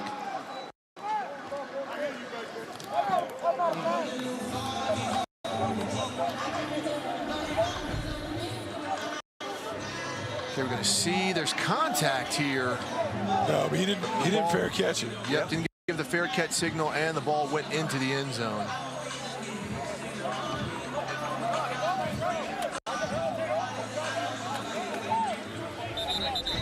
I think that's probably some of the discussion there with Quinn Gray. See if he was interfered with. Ooh. The ball is 5 yards, 7 yards over his head. Yeah, there's no way. In basketball, the baseline play. Oh, yeah. Where you try and set the pick on the defender. And it flop. Make sure you go down. It means something. Absolutely, it means something. I like what they were trying to do, but the ball hitting in the end zone kind of hurts his cause. All right, but the quarterback, Cam Ransom, who started off this game hot, 47 seconds left and no timeouts to try to rally Team Robinson. Rips it to the sideline. Good tackle. Big time catch by John McCall. Nice tackle. Kept him in bounds. Clock is tick, tick, tick, tick, tick, tick, tick, tick, tick. That's Vassell again, wasn't it, from Central? Yes.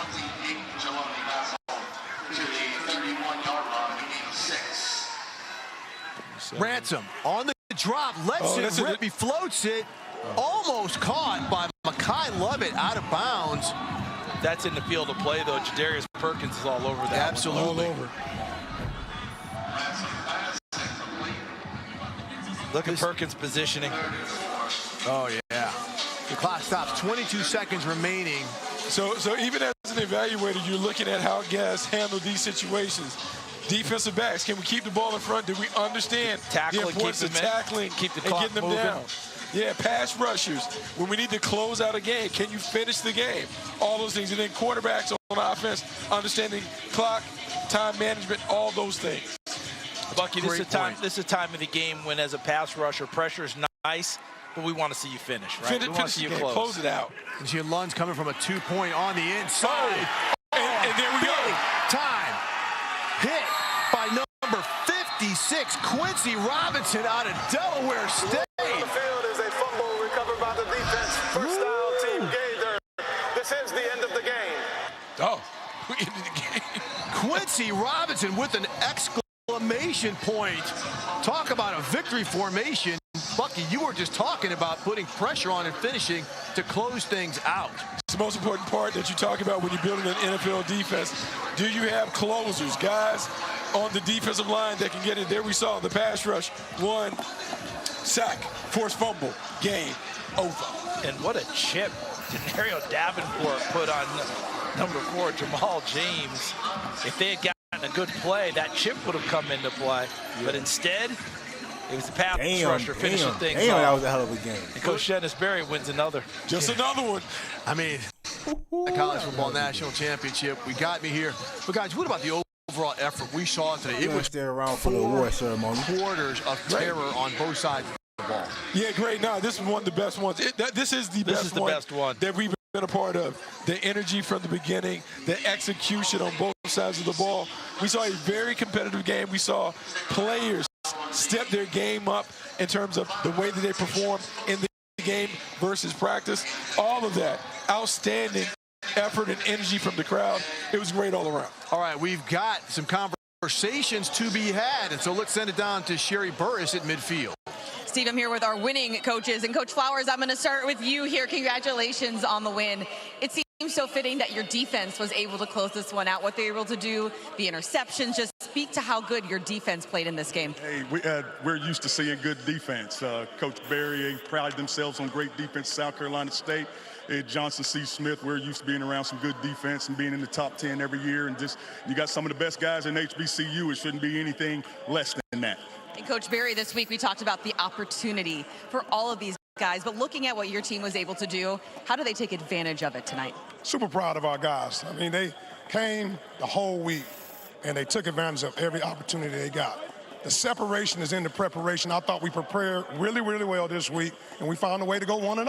And for you, Coach, this was your second win at the Legacy Bowl. What is the secret to having so much success in this game? Oh, it's been fun. I'm just grateful to be here. We always tell our guys just take advantage of the moment, take advantage of the opportunity, and I'm just grateful to be around so many great young men, coaches, players. Just a great week. Great week. Woo! And that's going to cool you off, Steve. All right, thanks so much, Sherry. Look, guys, you know, we saw Coach Berry getting the ice bucket down there. I mean, it was a great week right up to that point. It was a great weekend to that point, and you know, good for him. And look, one of the things that I want to ask you guys about, because we've been here all week, besides the performance we saw out here today, what about the adaptability, right? Guys being asked to change positions, guys, quarterbacks having to learn to go under center, and the execution. Yeah, it was really great execution. I can't say enough about the coaching staffs on both sides in terms of watching the practices, watching how they built their teams up to game day. A lot of the stuff that we saw today was due to the coaches having great plans and being able to convey those plans to the players. Yeah, I agree absolutely, totally with Bucky saying. The one thing that sticks in my mind is two coaches, one on each team that I talked to during the week, talked about everything you mentioned, Bucky, but they talked about how these kids went out and were allowed and were coachable. They were allowed themselves to be coached, coming from different places, doing it a little bit differently than before. Coach, we didn't call it that where I played, but this is what we're doing. Both coaches were very complimentary of how the young men adapted. And the one thing I've noticed about the growth of this game, when it first launched, people didn't know what it was, if it was going to work, right? Do we really want to go to the Legacy Bowl? Now you have players kind of tripping over each other to get here. Coaches tripping over each other to try to win ball games to get here. What about that aspect of it? Well, it's a showcase event, and it's a showcase event for everyone involved, players, coaches, support staff. And when we talk about some of the things that they've been able to do, the rings for the players, the career fair, all the other things, it's been great. All right, we have some awards to dish out, and for that, let's send it down to Sherry Burris back on the field. Well, thank you, Steve. And as you mentioned, this was just an incredible game. So congratulations to both Team Robinson and Team Gaither for an incredible match. And we do want to introduce everybody that we have up here. We have some hardware for our MVPs to give out. But first, we do have the co-founders of the Legacy Bowl here with me. We have Doug Williams on this side here. We also have James Shaq Harris. We have the 2011 inductee into the Black College Football Hall of Fame, Mel Blunt, here on the end with us. And from All-State, Vice President and Head of Sales, Dewan Mack. Happy to have you guys here also. So incredible. We are going to start with our offensive MVP, and that is our winner, running back Jawan Kelly.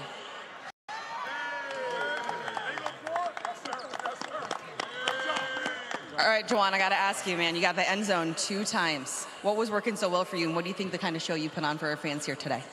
Everything with the line was just working in 1 week, so everything was just like flowing with us, and we connected, and it was all good from there. And what did you take away from this kind of experience in the week as a whole, that you had such an opportunity really to show those NFL scouts what you could do, and also these fans? What I took from this right here was opportunity. I knew I wasn't like the top dude in they list and all that, but now I am. I'm coming. All right, that's a message for him. And then we have our defensive MVP is defensive lineman Michael Luntz.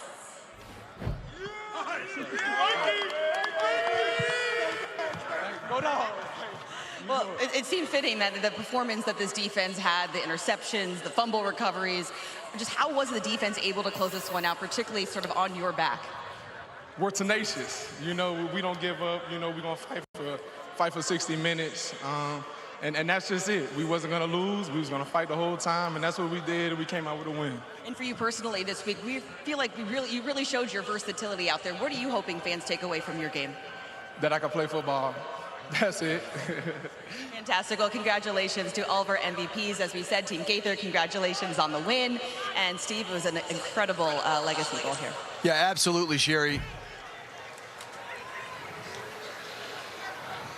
All right, absolutely, Sherry. It was an incredible Legacy Bowl. Jawan Kelly, again, 2 touchdown runs for the Winston-Salem State running back, and Michael Luntz, the South Carolina State edge rusher, the HBCU the HBCU overall defensive player of the year. So guys, when we see these 2 young men, right, they had a good game, but just the way every other player set them up. There's a lot of people we talked about during the week who maybe we didn't call their names that much during the game, just because situationally maybe it didn't show up. But again, the way these guys showed up. Yeah, those guys showed up. Everyone who participated in the game, extra opportunities for scouts to put their eyes on them. It certainly benefits them. But think about the brotherhood. These guys are forever connected playing in this game together. Yeah, and I think that the organizers of this game have a lot to be proud of how this game is developed, how it has evolved, how it continues to grow, and bringing it all and giving these youngsters the experience of a lifetime. Because the vast majority of them, that was it. That was it. Okay, yep. We can talk about it all we want about going to the next level. Yeah. There are very few that have that opportunity. What a great way to go out. Yeah, typically we see from this game about 10 to 12 players get invited to camps, maybe 4 or 5 stick or get drafted. But at the same time, they get exposed to an awful lot this week, on the field, off the field. and for the rest of their careers, and also them going to HBCUs, getting that unique experience as well. Another fantastic All-State HBCU Legacy Bowl. Team Gaither 27, Team Robinson 23. We want to thank all of our people in the truck back in LA, our whole crew here. Charles Davis, Bucky Brooks. And we thank you, Steve Weish, Hall of for being Famer, our quarterback and our Hall of Famer. Well done, sir. Appreciate you all. All right, hold on. Now, before we get out of here, man, I do want to say this, man. Once again, I appreciate everybody for stopping by, hitting the like button, watching, and, rocking with your boy. Now, listen, once again, man, even though the football season is officially over, it does not mean y'all cannot get football content. So, once again, man, just because we are in the off season, it does not mean y'all will not continue to get the content, all right? So just be on the lookout for some more recruiting videos and, just a bunch of ranking videos and all that. So just be on the lookout for all that. But once again, man, I appreciate each and every one of y'all for stopping by. Make sure y'all hit the like button on your way out as well. And once again, man, I appreciate y'all so much, man. I thank y'all. Y'all enjoy the rest of y'all weekend. And I appreciate y'all for real, man.